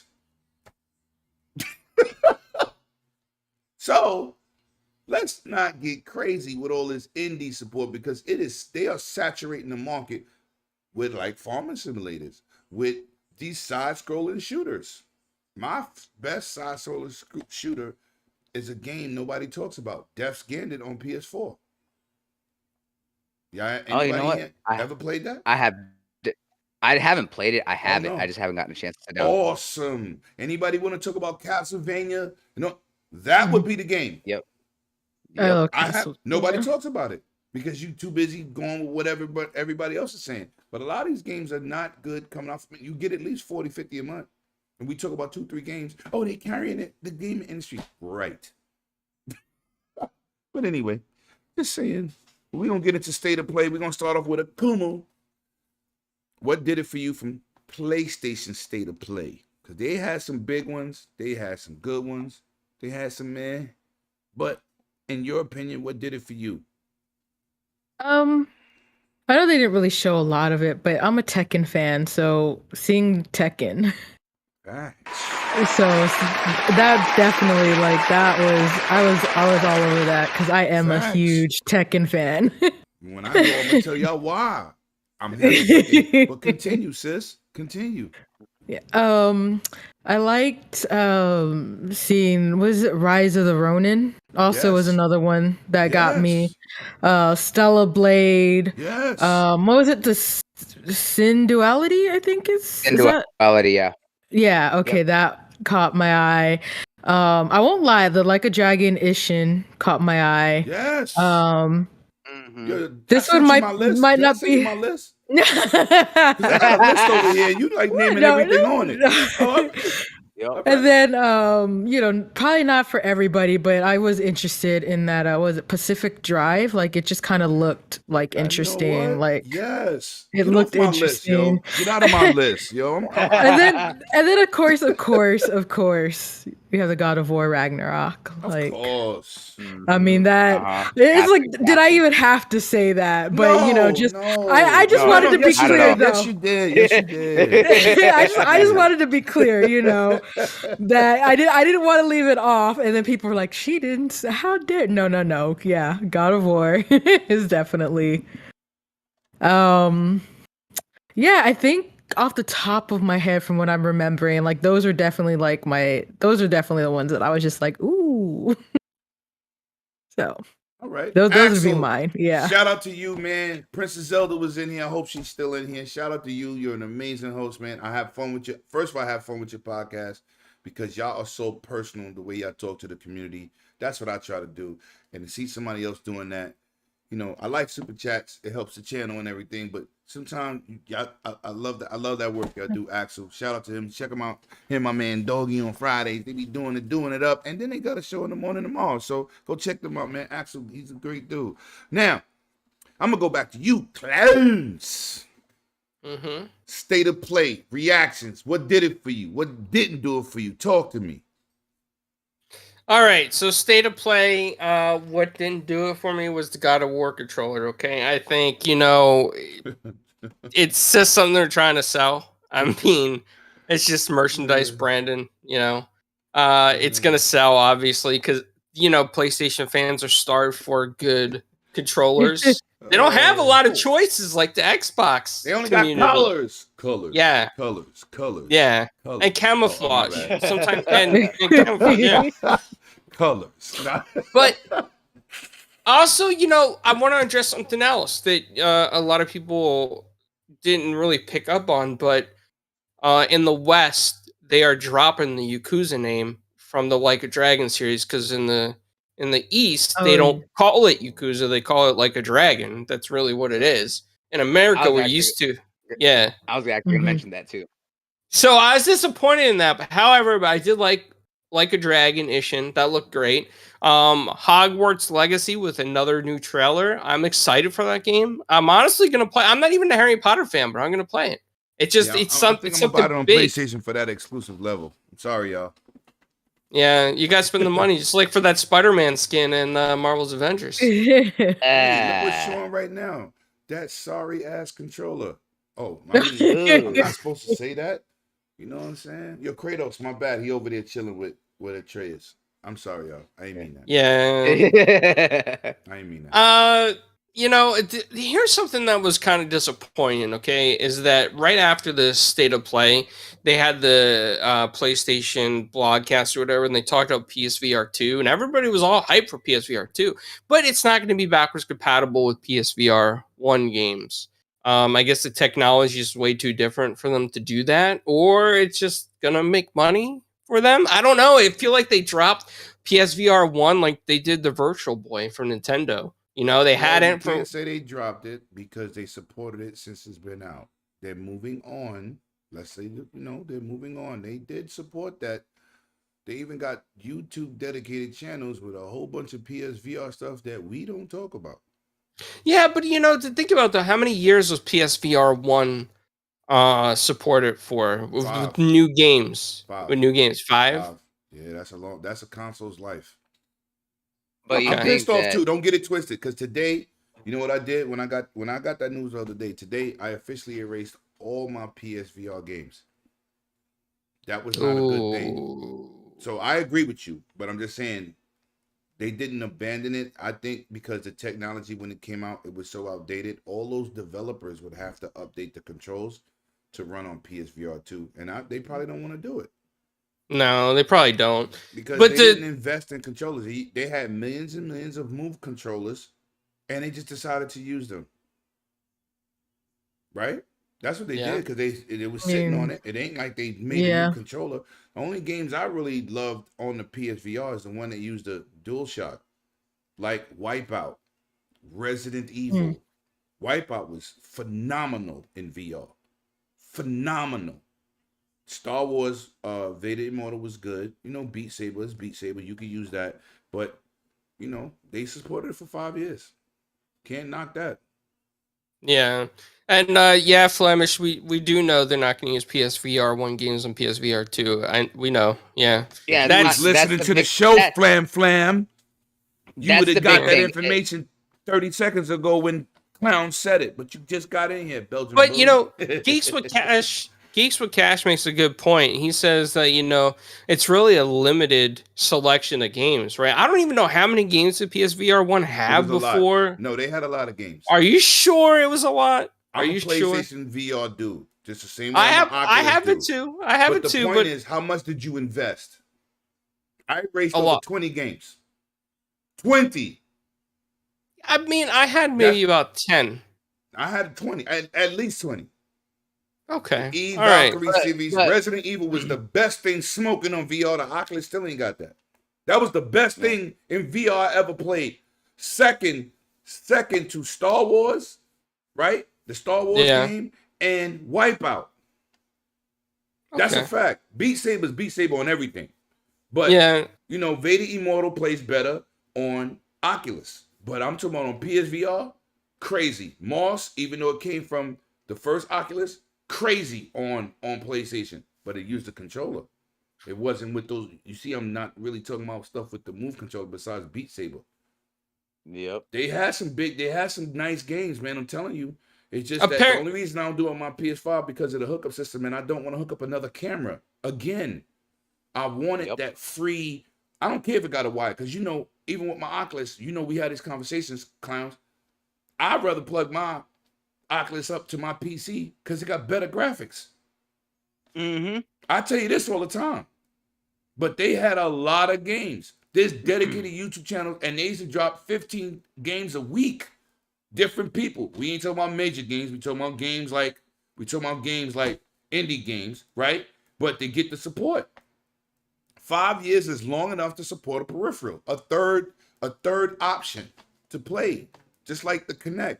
Microsoft's biggest selling attachment peripheral was the Kinect. That's why they forced it on us with Xbox One. Sold over 15 million copies. Challenge anybody. Dance Just Central, at least Poker Just Face Dance beat 2 worked million on points in Poker Face, and I want you to post it. 2 million. I got 2 million in Poker Face, and I used to play with my daughter all the time. I'm a VR dude. I love that stuff, but I'm telling you, they supported it. They didn't support the Vita. Yeah, that poor Vita, and that was such a good system. No question, they did. So okay, so Lemon, I wanted to fact check this real quick. So the total amount of games for PlayStation VR headset, okay, is 669, but not all of them were released. Many of them were canceled, or many of them were just Japanese only. So there was potential there. Western market, I don't know how many actually physically came out, but you know, this is where channel. I'm gonna do that for you after the show, and you can watch this dude and go back in history. He has every week he's posting. I think it's Tuesdays and Wednesdays. It's Mad Games. Oh, I gotta check that out. American. I watched him all the time because I didn't know what to buy, so I subscribed to this dude to buy the games to see what they was about. He bought everything. It's a lot of games. A lot of stuff wasn't for me, but it was a lot. Because I'm vested. If I buy a PSVR 2, which I am, just like the Oculus. When I bought the Oculus, I bought 15 games. First day.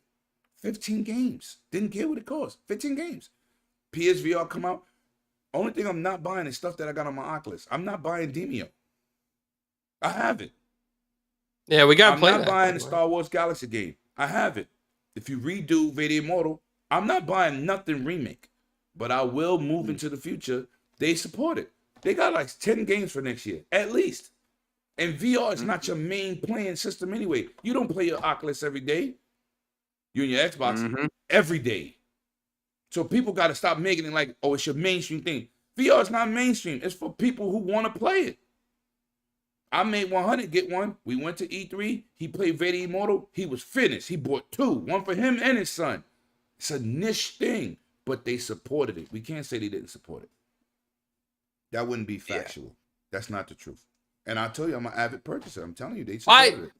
I say, I feel like they kind of dropped it a little bit. I feel like towards the end of the lifespan, we didn't see as much come out for it. And that disappointed me because I know, well, you are correct when you say, you know, they did continue support and that we see with the Vita where they did not. Ace Combat VR was crazy. Crazy. Yeah. Ace Combat 7 had a specific level. Final Fantasy had a specific VR mode. Crazy. They got Star Wars Battle, whatever the Rogue, whatever, the last one. VR. Nobody talks about it. They have the same one the PC got. Facts. I'm telling you. I just didn't buy it twice because I have it on PC and I got it for free. But I don't have it. I used to use the Oculus to plug up to it. Yeah, that game is dope, but that's also on PlayStation. That's a recent game. That's late in the game too. Just saying, because I'm not saying that you're wrong about your opinion. I'm just saying I supported it. Only reason I stopped because I got it with my PS4, and I got that free dongle from Sony. They sent it to me.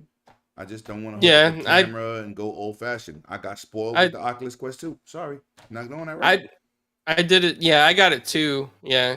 No, I'm looking through, and there is even quite a few Western games that I didn't even know they had. I followed it. That's why I'm telling you, because I followed, not because I'm disputing what you're saying. I followed it to the legs, till the wheels fell off, and they supported it. Yeah, so strike my speech from the record that they didn't support it. I just felt like they, you know, they did. Maybe you lost interest. I lost interest too. The move controllers. When something says move controllers only and they don't have a controller picture next to it, I don't buy. I'm not gonna sit here and pretend like they had a lot of games for the move controllers. I said, nah, dude, I ain't doing that. Yeah, you didn't want to do the dance thing. Nah. Yeah. You might hit your head. You're too tall for that. No, but on Oculus, I bought Dance Central. That's a fact. That's my game.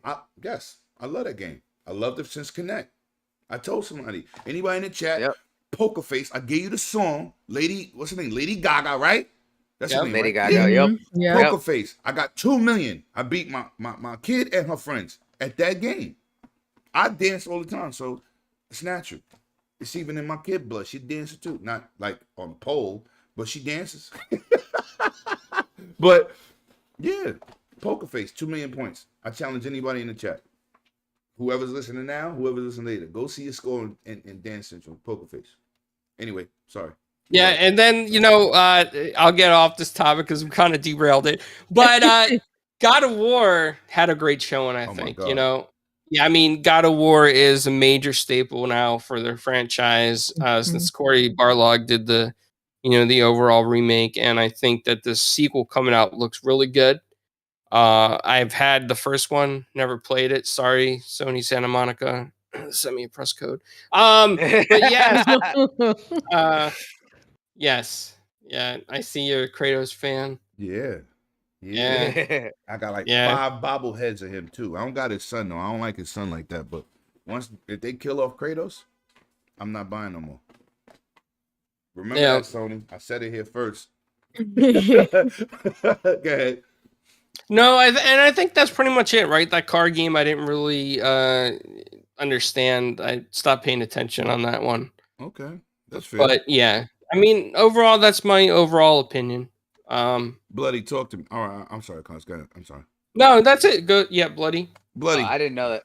Okay, so overall, PlayStation State of Play. Oreo, start the timer. Real fast. One of the things that I actually think that got missed from the Nintendo Direct that also got confirmed for PlayStation and Xbox was Fatal Frame. For my horror nuts out there, doing the remake of Mask of the Lunar Eclipse, that absolutely is great. I'm excited for that. Coming for especially what was PlayStation, Tekken, right? Tekken got mentioned here. They used that to show off and kickstart that entire show. And for those who don't recognize this hat right here, they should recognize this symbol right there on the front. If you don't know what this is, then you need to shut the hell up because you're not a Tekken fan. I like how this motherfucker over here derailing me with showing off Kratos. Want to talk about Tekken? I got them all over the place. Hold on, but I got more, but they're not next to me. For the Tekken fans, the real fighting fans right here, y'all should recognize this because this is the symbol of the Mishima Zaibatsu, and this has become my new obsessed hat. Ooh. Because Akuma got this for me, right? But look at this right here, right on the bottom, got my boy Jin right there, showing off, and then got right here, got that name embroidered on the back. If I ever come to your house and that hat go up missing, I didn't do it. Nah, because if you do, I'm gonna cut you. I was like multiple times with the machete. All right.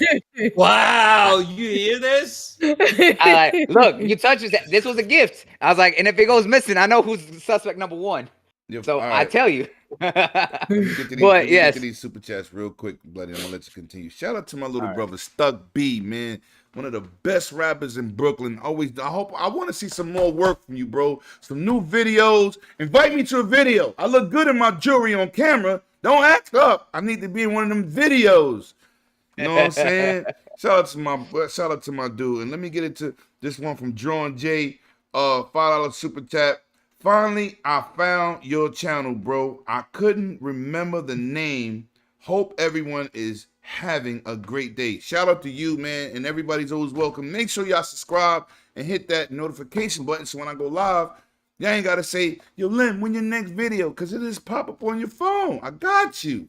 Good to have y'all here, man. Very humbling. Y'all do. I appreciate you. Stuck, you know I love you all day, brother. All day, every day, man. Hope the family is good and well. Finish, Bloody. Finish. Yes. But Tekken 8 finally getting confirmed. I'm super excited. I love Tekken. I played every Tekken. I even went back and was able to play Tekken 1 2, but 3 was the first one I played when I was a kid on the PS1. Been a diehard. Out of all fighting games, Tekken has been my go-to. Like Clown said, Like a Dragon, Ishin. I was like so excited for that. Everyone knows I'm a diehard Yakuza fan. I was like, now the fact that they're really transitioning and using the Like a Dragon name to make it same in the East and the West, because for those who don't know, that's actually the name of the studio is Raryuga Gotoku, Gotoku literally translates to Like a Dragon. So it's the name of the studio and this series. So they're really kind of unifying everything now. That looks so great. And the fact that they're doing... Yes, sir. This is a straight question for my Japanese connoisseur in the building, aka Bloody Knuckles.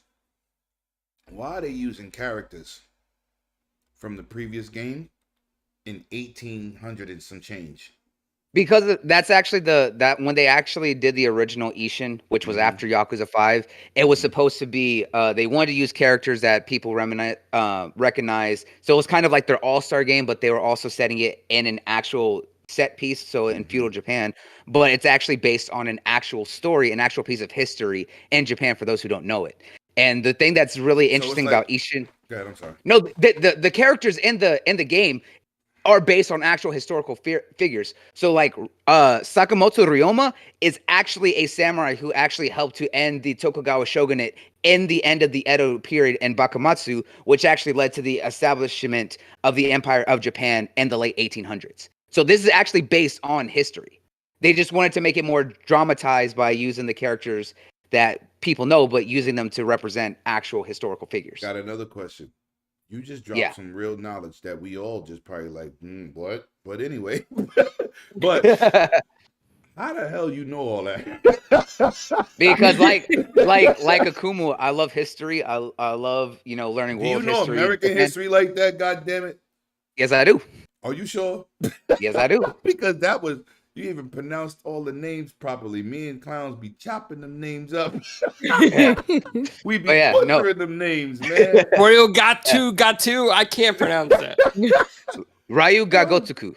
Yeah, go. What he said. Just call them RGG. It's easy for God. Oh my God. But no, but the reason that they're using a lot of the characters is it was supposed to be their all-star game by taking a lot of the major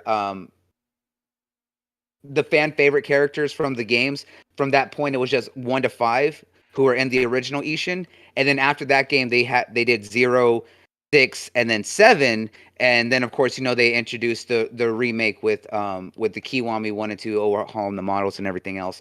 So they said for Ishin, the reason it's also taken the Kiwami name, which is like what we saw with the remake of 1 and 2, is that they completely overhauled the game, completely remade the fighting systems, and also added in new characters that were from the last games, which is 6, 7, and 0. So they're using those to replace old characters that were either original made or actors that they're no longer working with. So this is basically their superstar of superstars of fan favorite characters in the game. Oh my and God. The fact is it looks so cool. I'm excited for it. Of course, for everyone, they confirmed it for all platforms, so it's going to be on PlayStation, Xbox, and PC. Really looking forward to that. Like Akumu, I'm looking forward to the driving game. Pacific Drive looks very interesting. It looks like a survival sim mixed with driving, so I find that concept very interesting. Sin Duality, Bandai sci-fi shooter, looks so awesome. I love mechs, so that having a mecha and a little bit of like a supernatural kind of feel, but it's all based on technology. Really cool. The fact that we got confirmation of Project Eve with its new name, Stellar Blade, that looks absolutely awesome. I was excited for it when they first showed it. It's a PlayStation exclusive, so that's probably one of the games that's going to kind of push me a little bit more towards finally getting that PS5, because right now there's still nothing out there for me that's telling me to get it. And then, of course, God of War Ragnarok, absolutely a powerhouse. I love you just God of War. Your own question just now. Well, no, I'm saying that God of War Ragnarok is a powerhouse. I'm saying if it's that a powerhouse, then that means purchasing PS5. Nope, because the fact it's going to be on PS4, boy. I was like, but yes, I am going to have to get a PS5 eventually, but it's going to be on PS4, so I don't got to upgrade just yet. So nice try. But no, I have to upgrade already. God of War. Stupid Final Fantasy.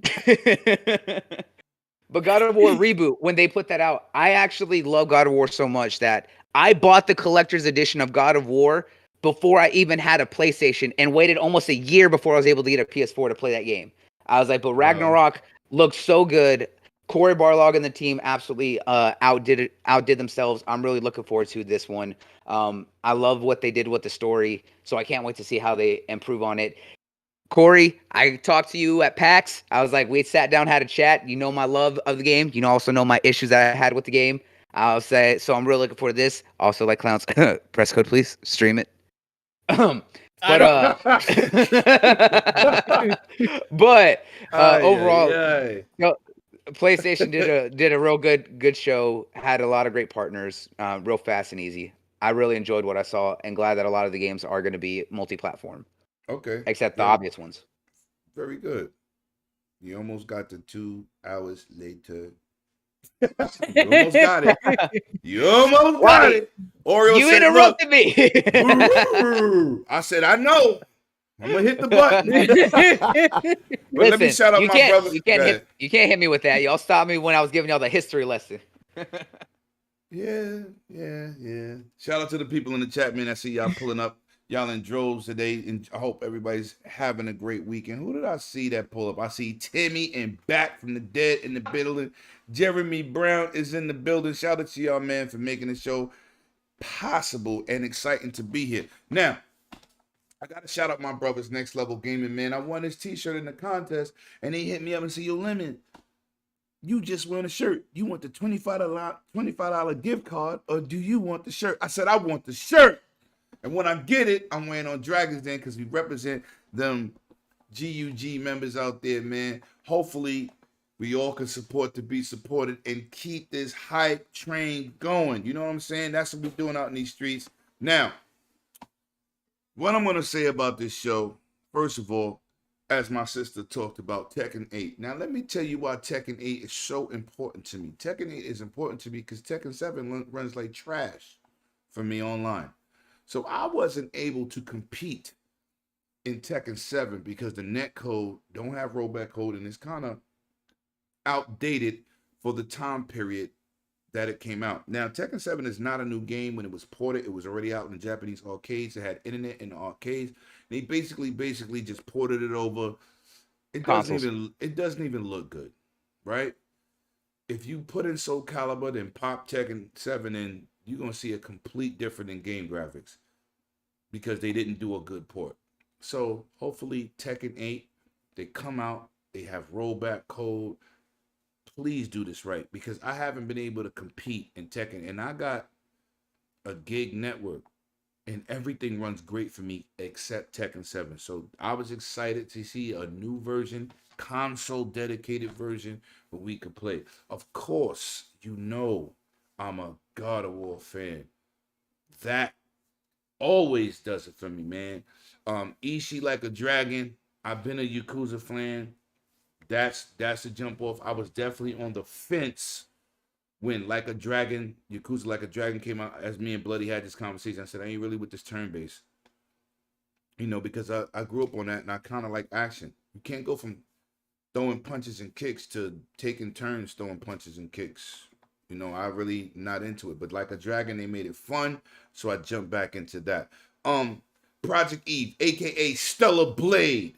Even though it's an exclusive, I will be picking that up. It looks awesome in itself. Rise of the Ronin looked awesome. That the downside of the show was that pathetic God of War controller. And it's not the first one. That's their third terrible God of War controller. You got to get more creative. Like, you know, I'm gonna buy that DualSense Edge. Hopefully it's not over $199, because if it is, I will not be unboxing it. But, you know, God of War is my favorite series. I will be doing a Mjolnir edition of that game unboxing. We will have that here at 108 Dragons. That's my game. Pacific Drive VR was the jump off. And, of course, the Horizon game in VR was awesome. Rise of the Ronin was dope for me. I'm into that lifestyle. I wanted to see how, like... Shout out to Team Ninja. Working hard. You know, that's an exclusive 2024, so that's a future game, PS5, hopefully only, and we can move forward with that. But the show overall, I gave it an 8.5 because they presented everything that I wanted them to present. You know, we got backdoor plays of the VR. We really got to see these guys. They didn't do it on the screen. You had to really go out there and go check different channels to see the playthroughs with the VR. And long as it is as good as my Oculus with better graphics, because they talking about 4K HDR, I'm a tech dude. I can't help it. This is where we at today. So I wanted to see where they was going to bring, and everybody said the displays and everything was crazy. They're basically using the GPU in the PlayStation 5 to run the headset, but the headset is just basically the glasses and a couple features in it. So the hand track and the outside cameras when you want to look at your environment. And what kills me when it comes to Sony, why when they do something, people act like they're innovating it? Y'all got that inside out tracking, not even from Oculus. That came from the Microsoft headsets, from Acer, Samsung, and Lenovo. That didn't even start with Oculus. They copied those controllers with the inside out tracking and be able to see outside of your environment so you don't trip over and break something in your living room or wherever you play your games at. Now it came to PlayStation. Oh my God, it's so revolutionary. Did you see that you could look outside your headset so you don't hit something in the environment? Clowns. Yeah. Are they serious? Yeah, they're very serious. Yeah, I was like, you can't be serious. We got this already. But, you know, I just was looking at these channels like, we had that from Oculus 2 years ago. And Oculus got it from the Windows VR headsets. What are we doing here? Jesus, that was. Anyway, good to see Sony catching up because they gave us a lackluster first PSVR. But okay, but damn, they did not invent that. Just like they didn't invent haptic triggers. Please stop the blasphemy. But anyway, I'll be purchasing the PSVR, doing an unboxing, giving people live streams because now they go through the console with one wire, I'll be able to stream it because it's kind of difficult streaming Oculus and other VR situations because of just how they set up. So we need a simple solution, and it seems the simplest solution will be PSVR. So I was excited about that. So now we're going to move into the monkey in the room, and I ain't going to get to Xbox because that's only the last topic. Let's talk about the Street Fighter, people. We going to talk about this Street Fighter. Listen, I was excited to see Street Fighter, right? And this, I'm going to start off with you, Akuma. I was excited for Street Fighter 6, not because it's multiplayer, because I got 5 on my PlayStation, right? I was excited because they look like you can you can customize your characters, you can bring your personalities, you can give them different moves, you can pick out the moves that you want to develop your characters, and it also looks like you'll be able to walk around this hub and have Chun-Li, Ryu, Ken as your senseis to learn their technique, and I guess hopefully you get to select what style you want to fight in and be able to customize your character, something like wrestling. Like if you want to do the Rock special move and have the Undertaker's finisher, I want to see something like that. So the hub that they're bringing looks excellent, and also they're also bringing in this hub where you can go play the old Capcom games by walking up to them and playing in an arcade. I thought that was very, very, very dope. But tell me, Akuma, what did you think about Street Fighter and the characters they presented, because they gave us a nice character list from Doslim, E Honda, Ken, new characters. Mm-hmm. How did you feel about this whole presentation with Street Fighter and what they brought to the table? I was excited. Well, I am excited. I guess I won't say I was because I still am excited. I honestly, I felt like this is the first time I feel like I'm actually excited for a Street Fighter game in a while. Right. Like, if I'm gonna be completely honest, something that, like you mentioned, that caught me off guard at first, obviously, and I love, is customization. Like, it's like, oh, I can put my own character. Like, I can make my own character. I can do my own character. And okay, sorry, I was approving a message. Yeah, but so that's something that I'm just like, okay, I did like the fact that, like you said, it looks like you can walk around this hub. I love the fact that you want to play like the OG versions and stuff. You can walk up to this, arcade cabinet, and I just think it's so funny. It's a game within the game, right? It's Street Fighter, and then you walk up to play Street Fighter. Like, I'm like, that's great. Right. So I love the way they did that as well. Cause yeah, I really enjoyed like the OG Street Fighter and everything. Yeah, this definitely just kind of seeing everything, seeing what they're offering, like the customizations, how, the characters looking good and everything. Like I said, I'm excited, and I haven't been excited for a Street Fighter game in a minute. I'm not even gonna lie, I'm excited. I saw Blanca and I'm like, okay. Yeah, yeah. Like And he I was was like, talking all right. normal, and he was talking like Yeah, deep, but he had a yes. normal voice. I like about time he became more human than Beast. But Exactly, and that's why when I saw that, I was like, all right. I was like, I was kind of like, all right, finally, some respect for my Blanca. facts, I facts. was like, awesome. So that I'm not even gonna lie. When I saw Blanca, I was like cheering. I'm like, like he's actually talking, and I was happy. I was excited because I've Blanca's always been one of my favorite characters. Like Okay. hands down, he's one of my favorite characters. But the number one thing I think that definitely caught my eye, I think, was the customization because you don't see that often where you can customize a character and then Not bring in them fighting into games. like exactly. Well, yeah, that exactly. You don't see them often in fighting games, and then not Mm-hmm. only that, but to not just do like, oh, okay, here's my character. Oh, I can play, campaign mode with my character because we see that sometimes. But to actually be like, I'm gonna play some online matches, and then to bring your customized character into that, I'm just like, okay.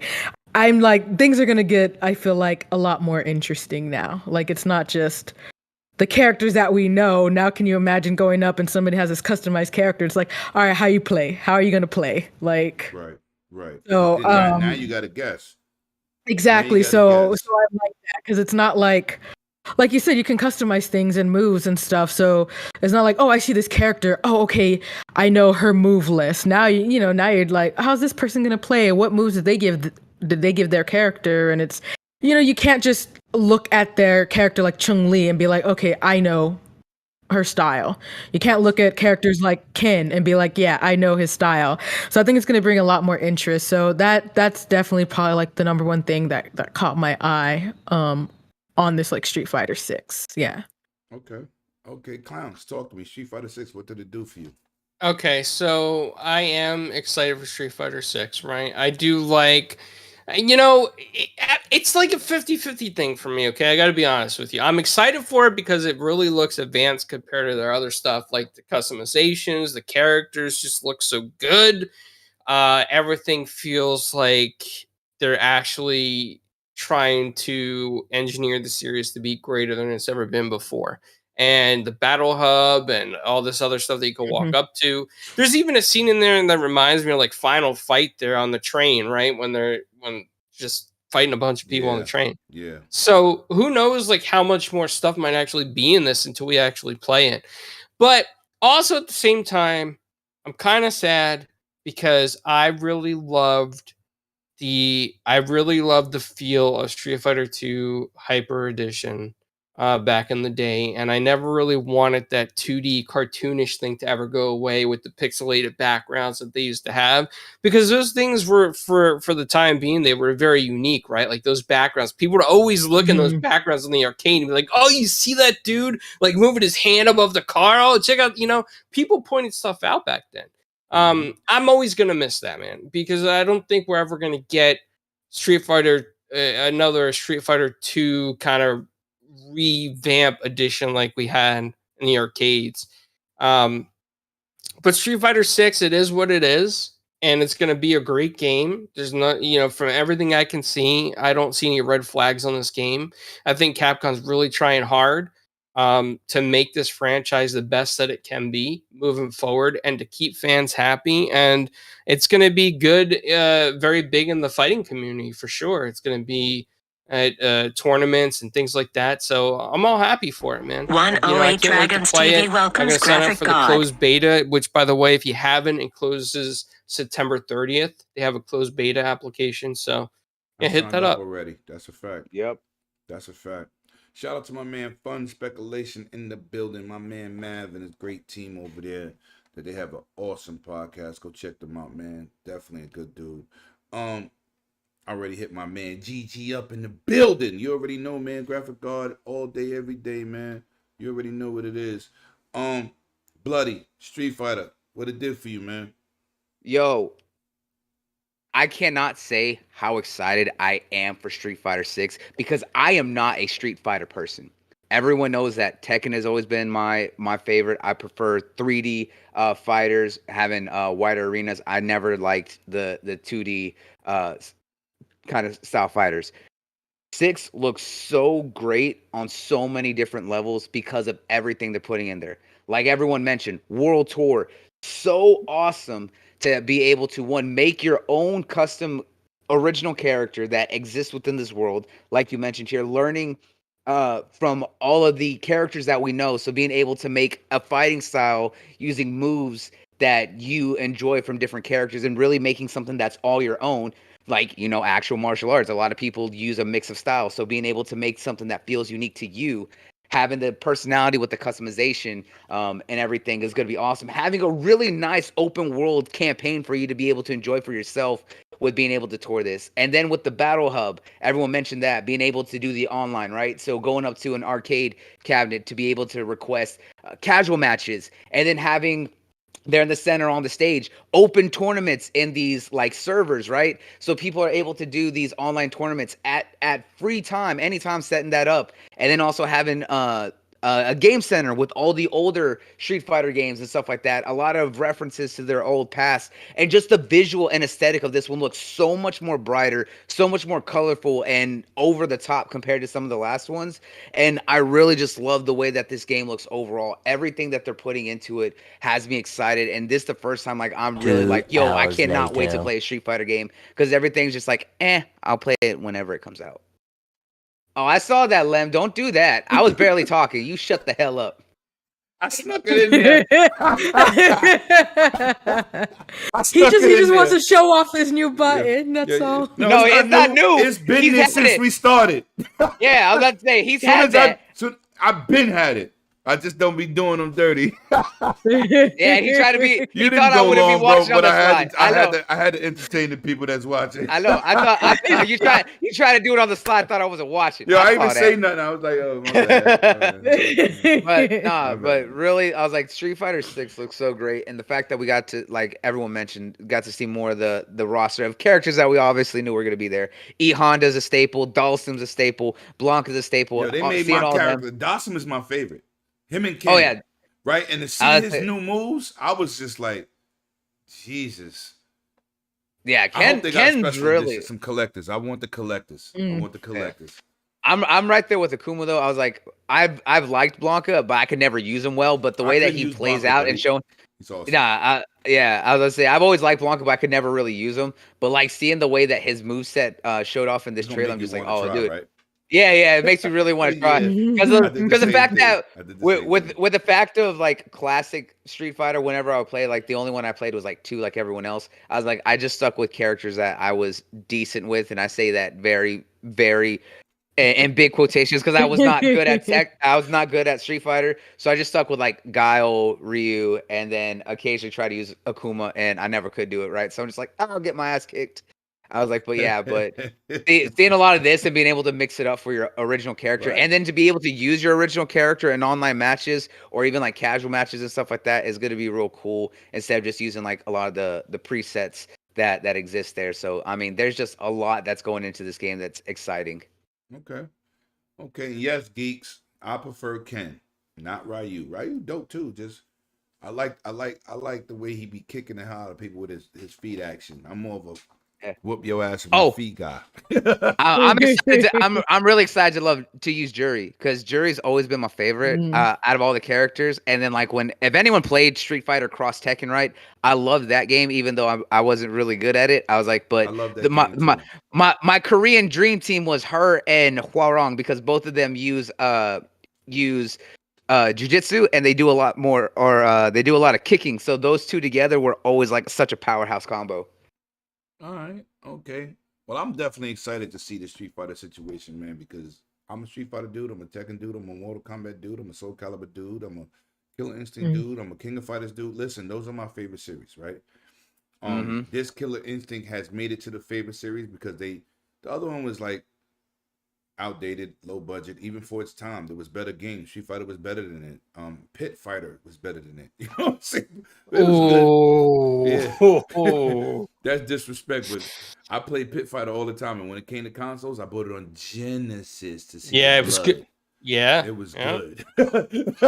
Especially with the 6-button controller. Facts. So, you know what I'm saying? But it's always good to see a Street Fighter. The best thing about this Street Fighter is something that I always say.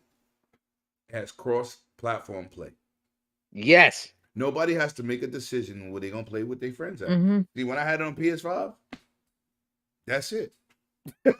Thank See, that's the big thing, right? And I Mhm. think that's been discussed by you and PK at length is that game companies that do fighting games, they need to support cross-platform play. Cross-play in fighting games is a must because when you isolate your communities and they're not supported well enough, I was like, those communities will die because they're isolated. So if it Yeah. doesn't do well on Xbox and the player base falls off that, the only people that are going to be playing it is only your PlayStation community. And if they start dwindling, the people that are going That's to be it. left playing those games, Mhm. they're going to have smaller and smaller player bases and pools to be able to do online matches. And for those who are in the competitive scene, that's a must. So crossplay and fighting games is an absolute mandatory. Like I feel that they're one of the few genres that crossplay is absolutely necessary. I'm going to say this, man. Shout out to you and King David. Y'all the only two dudes I know wear shades in the house and make it look good. You know, maybe I should pull out one of my nice fancy pair of shades too and show off too, because y'all dudes is looking sexy on camera. I'm just saying. King don't show up without him. And I never go anywhere without a meter. Oh, Indoors, outdoors, all the time. y'all two is something else. No, I guess And that's that selfie light is bright as hell. I don't know how you do it. I mean, look, I see my name is shining lights everywhere I go, and I was like, I can't keep myself blinded all the time. I gotta make sure that I'm always looking now he good. really showing up. Got the magnets popping. You see that, clowns? The magnets, aka Yeah. baby Magneto in here. Anyway, Magneto. gon- Whoa. Lick, we gonna get into the talk of the town. You already know. We gonna get into the Xbox Game Pass Tokyo Game Show showcase. Right now, Game Pass is leading the way. Microsoft is definitely pushing it. They have changed a lot of people's minds. It's definitely one of the best, if not the best, services in gaming to date. It's absolutely amazing, right?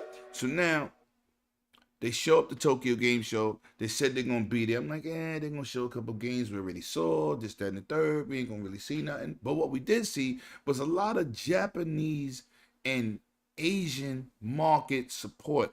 They doubled down in the Asian region and doubled their activity from previous years. So now they're getting the Asian market support. They're bringing these Japanese titles back. Now, I always tell people, stop playing with your situation. Let's not act like the Xbox didn't have the OG Xbox didn't have Japanese support. They did. Wouldn't have They games did. like Phantom Dust and several other titles. Then we had the 360 Blue Dragon at launch. You know, they had Lost plenty- Odyssey. Right, Lost Odyssey. They had tons and tons of Japanese support. You know, moving into the Xbox One era, people fall off. They forget when they hit that pinnacle of their situation. They forget what got them there. We all been there before. You always got to get humble. So last generation they got humble, but this gen, I wanted to see was they gonna get that Japanese support back. After watching the Tokyo Game Show, there's only one problem. The problem is us. Don't ask for these games and then don't support them. They did the footwork. Phil did the footwork. His team did the footwork. They did an amazing job to bring us titles. And not only did they do that, let me say this for the record so everybody gets what I'm talking about. Not only did they bring these Japanese series to you, they're also bringing them to you in their entirety on Game Pass. Now that train is a locomotive that cannot be stopped. Oh no! At this point, Lemon, it's not a locomotive. I was like, with the support and the way that they grown this thing, this is a straight bullet train right there. That's a fact. Representing. So with that being said, you bitched whine, moan, complain, criticize everything under the sun. They've given you these titles. Oni Kuni. You know how we used to say it back in the days, Bloody? You got the Persona. You got the Persona series dropping. You got so many Japanese dropping. You might end up being like Bloody and being able to pronounce these names properly. But this is the thing now. You did all these things under this umbrella. Go support the games. Because you can't say they're not there. And if you got Game Pass, give it a try. And if my dog start barking and you hear a gun go off, I might have hit him upside the head with it. There you go. Oreo, stop it. But I'm going to move on and I'm going to mute myself and we going to go to clowns first. All right. So Yo, we're talking up. about the I know you Xbox didn't just get Tokyo no Game food Show and I'm hungry right now. And, I'm really happy that we are starting to see some of these JRPGs come over to Xbox. I'm glad that under Phil's leadership, Xbox has taken interest in Japan and the Asian market. As he said on the Tokyo Game Show, that Xbox is actually a growing franchise in Japan with the Series S. So that was really cool to see. And it could be part of the reason why we're getting more and more stuff lately, because also to entertain the audience over there and the JRPG fans over here in the US. So I'm really excited about this deal they got with Atlas and Persona 5, man. Like all the Persona games, like Persona 3 Portable, Persona 4 Golden, and of course Persona 5 Royal, but that's coming out October 21st. Really excited for that. Money, come here. That's something that I've really been asking for a long time as an Xbox fan, since like 2013, for them to have Atlas games on the Xbox. Lamani, come here. Game Pal World, I see that's coming to Xbox. I gotta be honest. If it wasn't for this push into the Asian market and appeasing JRPG fans in America, I don't think we would have seen a game like this. But Xbox taking that risk with Pal World and putting it on the Xbox shows that they are very serious to their commitment to their fans here and in Asia. And they talked more about Naraka Blade Point, which is kind of like another game it seems to be pretty popular with JRPG fans. There's not much more I can really say because Xbox is doing all the footwork. But the fact, let's all be honest here, okay? Lem, you're not be honest. You didn't ask. Your mic's still on. I would have wanted it.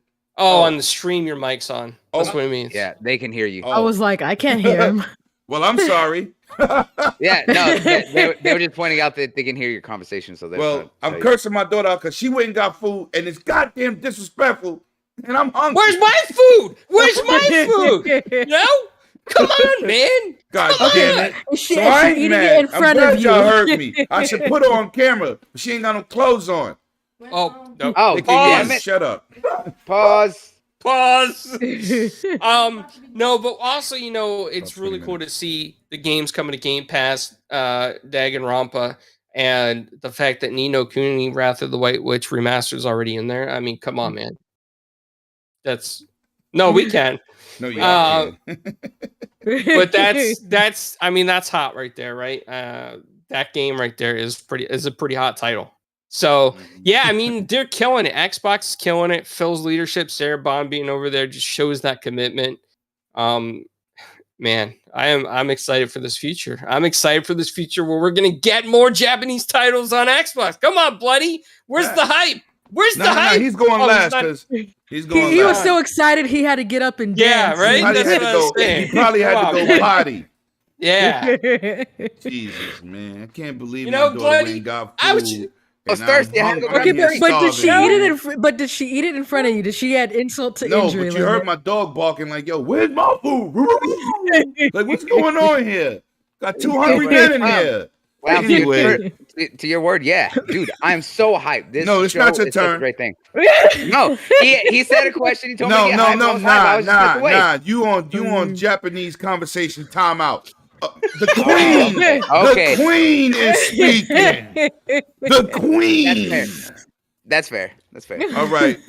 What did you see from this show, and was you impressed about the support? Because we even getting, even though I own it on PS5, Guilty Gear Strive. We got Blaze Blue Tag. I mean, they're bringing the franchises over. I did not expect to see Blaze Blue Tag. I can see Guilty Gear, it's more of a mainstream, but Blaze Blue is a more of a hardcore niche crowd. And to see that come, I was like, whoa, wait a minute. Whoa, bing bong. Something going on here. Something going on. But tell me, give me your opinion about the show, man, because I love the support from Game Pass. It's definitely crazy. Before I do that, you have a super chat from Scrub Nurse that says, since my brother Lemon, $5 super chat. Since my brother Lemon said he was hungry, get that man some food. Hit that like button. Great show, gang. Shout out to the awesome panel in chat. Yo, listen, if you free, Call of Duty, it's my guy. I'm telling you, we could be each other's wingman. They can't deal with us. We a problem. Clowns, you're welcome to come. I know it'd be past your bedtime, but come on, bro. We need them 30-shot kills. Anyway, I'm sorry. Go ahead, Kumo. Thanks for reading that super chat, sis. And I missed it, so y'all gotta help me sometime. I missed my boy Bunties, man, last week, and I hope he come back so I can apologize. Because I didn't see it. No problem. Sometimes I'm just like, oh, does he want me to read it? Should I just let it go? Listen, we're a team here. We're a team. I told you. Let your hair down. Especially it looks nice. Let's go. Put it down. Put it down for these suckers out here. We need you to put some shades on too. You know what I'm saying? Let's get it. You know what? I have some. Just like his. Clowns too. I know those are reading glasses or something, but put them on. These? Like, put them on. Put them on, my dear. Put them on. I like, look, I paid for them. Edition. I'd be like, yo, King, the shades really the king, the jewelry. He'd be like, yeah. I'd be like, you know what? You right. That's my guy. Shout out to my guy. I like that. That's what I mean. I think these are Cadillac. I'm not sure. Wow. Oh, you got to escalate. Yeah. I gotta support the original Italian car mobile, right? There it is. You got Italian a bro man in the pride. building. Shout out to you, man. You know what? All right. Come on. Give us what you got with this show. Okay. And the support. Let's get it. Yeah. I mean, first of all, like starting off with like the Blaze Blue. I love Blaze Blue. I'm a fan of the series, so that definitely got me excited. Some of these games I already had, but I'm absolutely, because I want to show support. So even if they weren't in Game Pass, it'd be like I'd be buying them. I'm still planning on buying some of them anyway, straight out of Game Pass anyways, because I know I'm gonna want them permanently, and I want to show that support. But yeah, getting into some of the games that caught my eye, you had the Wulong Fallen Dynasty. Caught my eye. Exoprimal? Yeah, Exoprimal. Right. Exoprimal. Obviously, like I said, Blaze Blue caught my eye. Guilty Gear, Ni no Kuni, Danganronpa. I have all those games already, but I don't care. I'll get it again and play them. Like I love that series. Game Pass is helping you. Don't worry about it. I know. That's why I said I'm gonna play them on Game Pass. But like, I'm a huge Danganronpa fan, so I don't mind turning around and rebuying them again. Like I said, I want to show that support. That hey, we were asking for more, Japanese games on the Xbox. And be like, I want to do my part. I don't want to let them down. Because yeah. Let me see. Eden Chronicles, Power World. What was it? I think they even showed off with the fighting game. What was it? JoJo's Bizarre Adventure. Yeah, I like JoJo. So I'm just like, series on DVD. Yeah, I love that. I own all of them. So when I saw that, I was just like, yeah, okay. I'm like, we're yeah. Was that like Gungrave? When I was telling some of my American homies, I got the whole. Did Bloody just do the stance? Yep. Yo, I read the original manga. I read the original manga. I own the movies, man, of Gungrave. I own them. Yeah. So seeing that, that's like JoJo. I own the world. Remember that power movie froze everybody on the planet? Come on. Yeah, I'm done. Exactly what Yo, I'm lost. I'm lost. But listen, hey, that was people good. In the chat. The undercover Japanese dude. She lived in Japan a little while. You know what I'm saying? Shout out to my two brothers that couldn't make it today because Bloody is definitely holding it down for both of them. Bloody man. Every Japanese show we got, you want it. I don't care. Jesus Christ. These pronunciations. So that's what impressed you, sis? Yeah, Naraka Blade Point also was another one. So, I mean, there, like I said, there's quite a few that caught my eye. Definitely Somebody got mad appreciated at me like about that. that game. Oh yeah. Shout out to Mr. 100, who also supports this channel. He be streaming lit 2 hours from now on his channel. Xbox Has Games Podcast, awesome channel, awesome podcast, funny guys. If you want to go over there and get another laugh, they like my brother Sean and Dirt Gritty. They all crazy, and I love being on there, being AKA Judge Ratchet. But you know, I tried to tell him about that. He was like, "Ah, G, you always won't be knowing everything, G." But go ahead, sis. I'm sorry. No, you're good. You're good. I tried to tell him about those series. He don't know about that stuff. I mean, it is what it is. It's not for everyone. I'm a Japanese game player too. I just don't get involved with everything anymore because we have a lot to play. So you got to. Oh yeah, no, we do. Like I know if I want to see a good Japanese game, I definitely go to Bloody Stream, right, or something I'm interested in. Thank you, Bloody, for helping me not buy Death Stranding. Hey, look, I said it from the jump that I was gonna take the hit on that one. Right, you did. I was doing it for the community. Yo, listen, did it for the people, and we thank you because he was playing for 4 hours straight. I fell asleep sometime during that, and he was walking when I fell asleep, and when I woke up, he was still walking. But when you woke up, I was sitting there trying to start some shit because I'm just like, look, I need to do something right here. So I was just throwing shit at people. Yo, I was like, thank you, Bloody, because I'm a Hideo fan, but after Metal Gear, nothing for me. I'm sorry, bro. Yeah. Well, I gotta see what the concept is for this cloud game that he's got. But yeah, I don't even care. He is a shadow of himself. Like I like the last one, 5, the open world one. I like that. People was like, it's really not.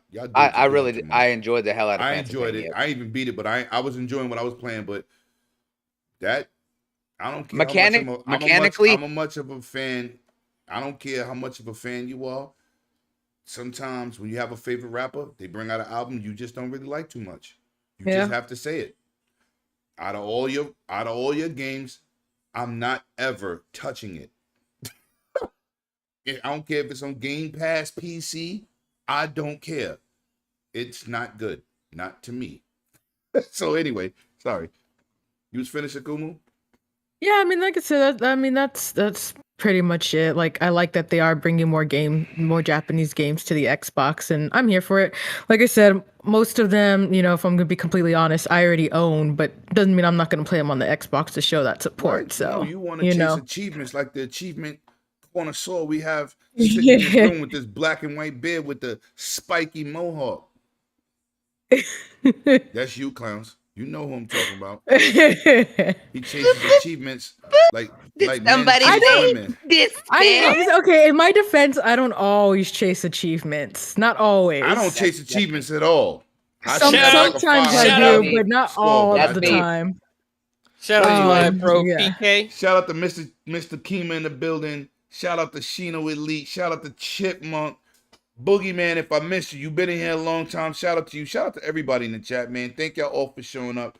I'm going to say this, and then we're going to wrap it up, and you're going to find where you can find everybody. I'm excited. I'm excited. He told me he's not even letting me talk. Nope, you're silenced now. You didn't say nothing about Capcom? I mean, Xbox? No. Oh. Too late. He's silenced. No. To the brig with you. No. You know what? All right, because I cut your ass off. I remember what I did to you. Go ahead. Take the floor. It's all yours. I'm sorry, Bloody. So, this TGS No, you got to lead off with a Japanese word or something. Yeah. Look, he's stuck. I got him. Got him. Be like, just say Gaijin.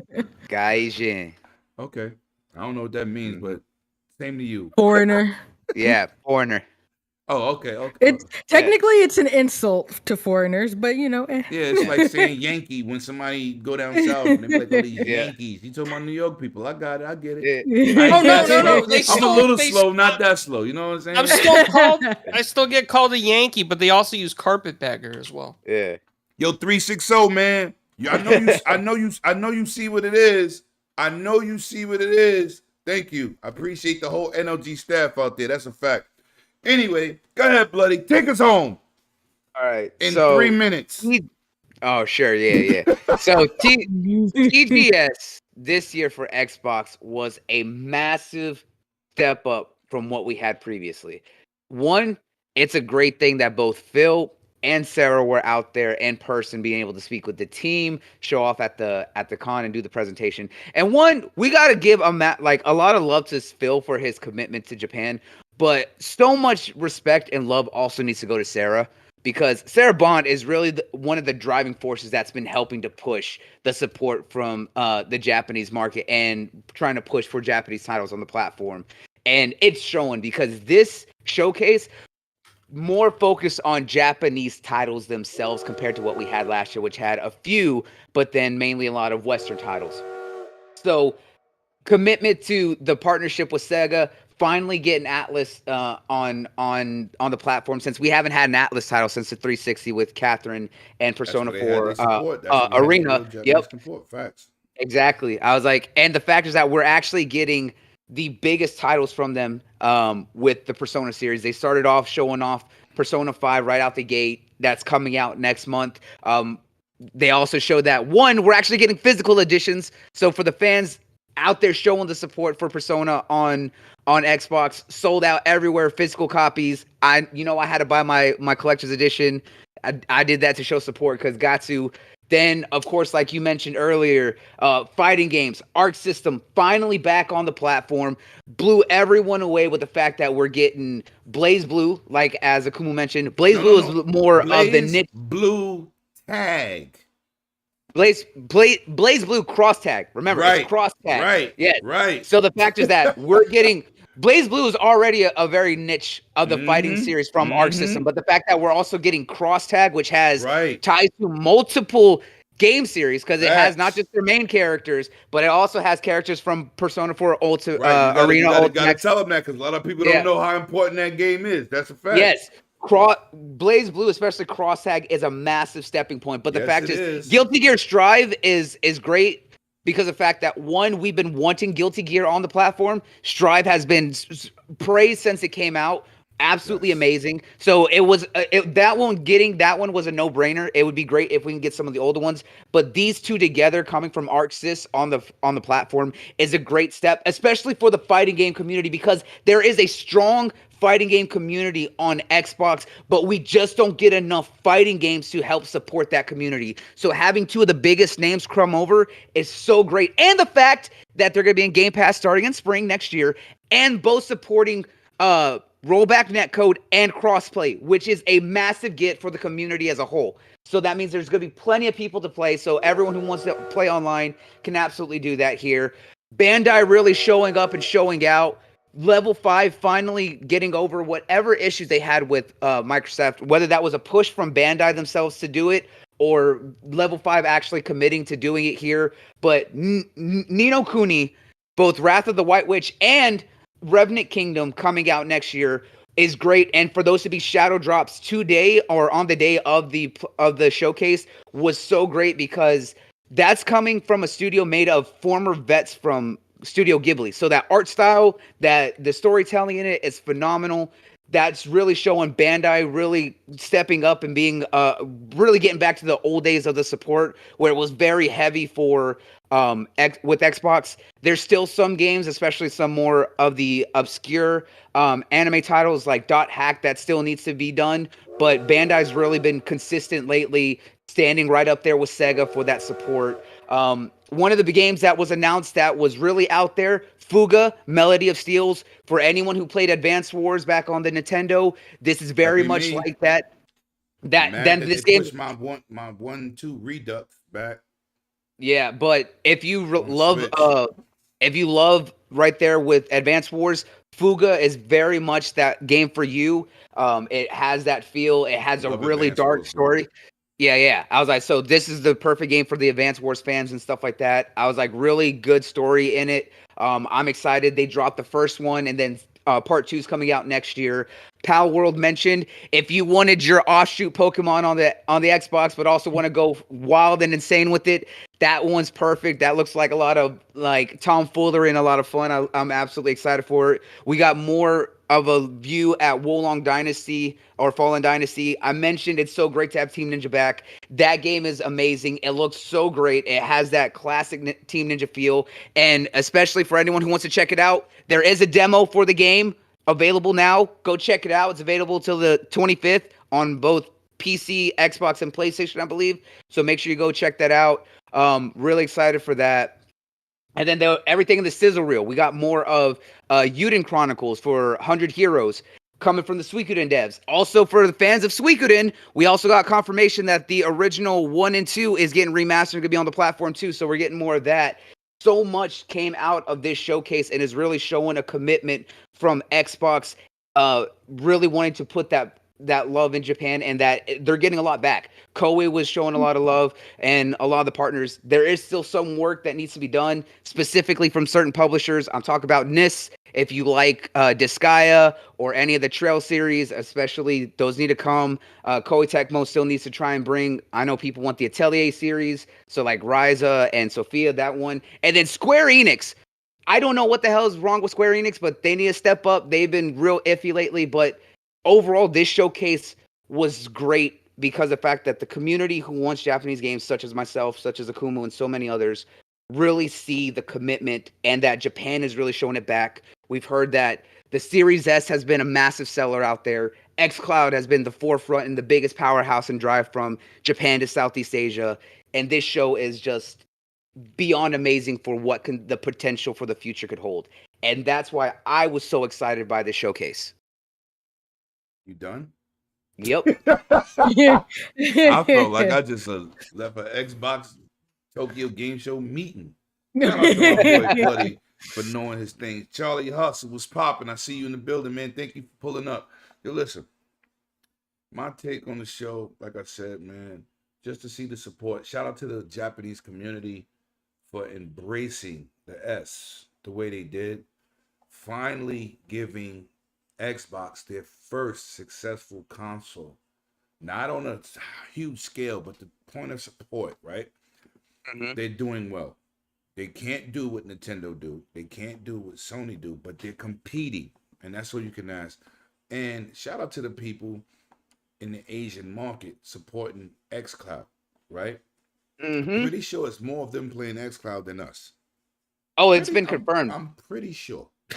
Right? Yeah, so, I don't know if you heard the numbers, but like the month after they launched it in Southeast Asia and Japan, they said that them both combined 80% more time on xCloud than the rest of the world combined.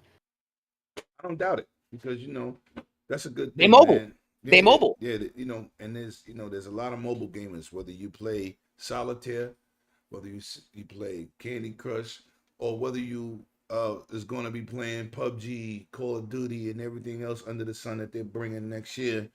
You're a mobile gamer. You're a gamer. I'm tired of people trying to disrespect people that play on their cell phones, because most people's pocket cell phones are more powerful than the average person's PC. And that's just disrespectful to discredit what people do. But it's good to see Microsoft bringing back, not getting Japanese support because they had it before, bringing it back to where they need to be and keeping that support, man. I don't blame everything on Don Matrick, as everybody say, but that was your era, so you're responsible for it. So, with that being said, man, it was a great show. If you're a Nintendo fan, they show you Nintendo stuff. Definitely, Sony showed up for their community. And, even though people try to say, oh, it was trash, it wasn't trash. Anytime you see games being brought to you, trailers, that's new information and excitement for you to enjoy something. Xbox knocked it out the park. I didn't expect that. I didn't expect it from Gamescom, because Gamescom usually is a show. They just basically show what's at E3 or what we know. They're just bringing it to the European market for those gamers to get a chance to get hands on. More hardware stuff. Gamescom's more hardware. A lot of facts. A lot of announcements at Gamescom, which is very rare. Announcements at Tokyo Game Show for the Western and Eastern market, very rare. People got to remember the market that we in. We're in the Western market. to get games and hear games that's coming from Japan to us and vice versa. They're getting services. They're ramping up. This year people forgot all the 22 Samsung TVs. You got a Game Pass app. That's kind of big. Sign up, Game Pass, play. You don't need a console. Microsoft don't care where you play. There's 3 billion players on the planet, and it doesn't consist of console people. Look at the numbers for console. Look at the amount of numbers of players out there. A lot of people's on mobile and PC. So when you tap into that market with Game Pass, tap into that market with xCloud gaming, and hopefully Sony can step up their stuff and get it, not better, but at least try to compete. They'll have their games. They introduced that they're going to have a mobile division because they see the money being generated by Microsoft, and they want the bag. Don't get it twisted. These companies are out here to make money, and one company's trying to do better than the other. And then once you see the company start to get slaughtered, you see, oh yeah, we want backwards compatibility. Oh yeah, we coming up with a premium service, because they start to see people are swaying towards that. So it's good. It's good to see the whole Tokyo Game Show and the whole situation. It was excellent. So with that being said, we ain't gonna start off with you, Akuma. We're gonna start off with your guest buddy. Bloody, where can they find you? What you got coming up? And you did an amazing job at PAX, my brother. You wasn't on the show, and I gotta tell people, PAX West, my boy, and of course Akuma, she got shouted out last week. But being at Bloody's here, he did an excellent job on his PAX West coverage. Appreciate it. Appreciate you. Yeah. I appreciate you always, brother, and thank you so much for letting me come back out here. Like, this was a great show, and obviously this was something that that I'm passionate about. So have to be the voice. Everyone knows that I'm one of the big Japanese enthusiasts, so I have to be a voice for the community, for the fans out there. But for everyone out there, y'all know where y'all can find me. Y'all can find me over on Twitter, Instagram, on Facebook, and Twitch.tv, all at Bloody Nux, KNUX. I stream 4 times a week, sometimes more. I'll actually be streaming tonight with Akumu. We're going to be continuing our playthrough of Final Fantasy Origins if y'all want to check that out. And yes, make sure if y'all haven't seen our PAX West coverage, go check it out over on our team site over on LV1 Gaming. You can find them on YouTube. You can find all the videos that we did here. I was like, love the team. Shout out to them, to the whole team over there for everything. Yes, excited. PAX West was a great thing. We're going to be doing big things next year because you already know, Lem, the whole team right here. We're going to be out live at E3. Got so much stuff coming up, guys. But seriously, appreciate y'all for stopping by, hanging out with us, and let me come rock with y'all. Thanks. And always a pleasure to have you, brother, man. I called you last minute because my 2 other co-hosts called me and text me at 5 o'clock.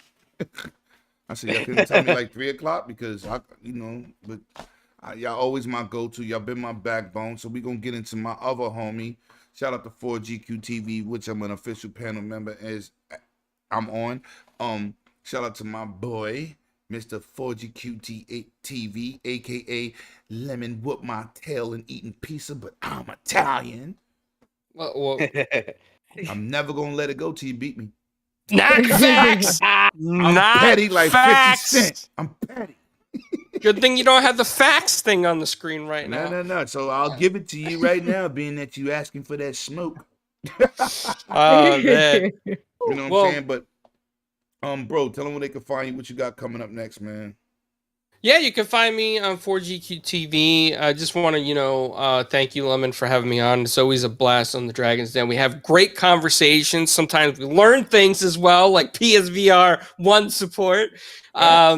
Yeah, no, it's a lot of fun being here. I'm not gonna say nothing if I don't, if I'm not involved. I just don't say anything. But they they support. No, I wouldn't, because I'm quick to tell them, listen, I need to support something. This is crazy. And a lot of great conversation today as well, between everybody, Akuma and Bloody and you. And coming up on 4GQ TV, we still have interviews coming up. It's just, it's really hard to schedule, and a lot of these Hollywood people that have different schedules, they're screenwriting. But Derek Robertson from The Boys has come back on. Mo Hollowell from Marvel's come back on. We just had Carl Moline from Marvel on as well. And we have the whole crew over at Scout Comics, every single one of their writers and artists that want to come on the show. And a lot of them are former Marvel and DC people. So it's really cool. And I'm looking to get some animation, more animation people on from Cartoon Network and stuff. So that's what's coming up. Okay. Queen of the Block, where can he find you at? What you got going on? Or you started your streaming back? Because you should have shook off PAX West by now. So what we doing here?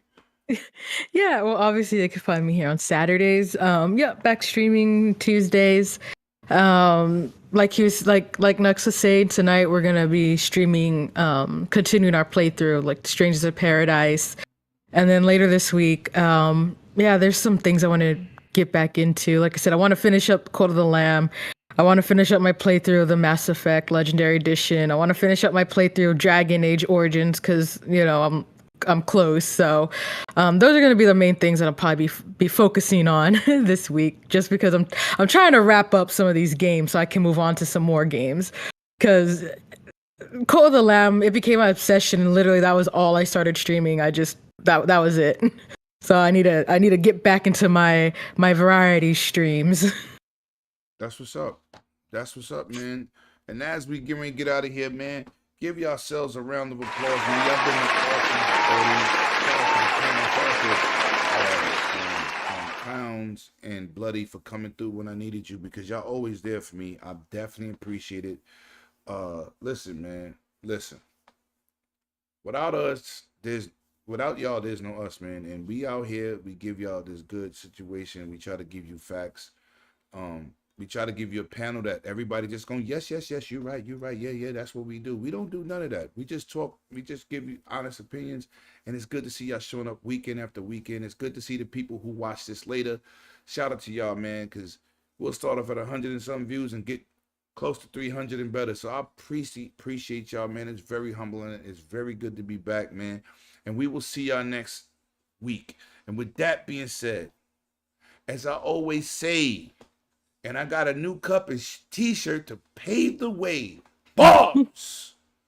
Bring your game and not your name. And I'll see y'all next week. And we're dropping content all week. Even though he misspelled on that shirt. Bars! I'm going to holler at y'all later. Y'all have a good week and everybody enjoy. Peace out.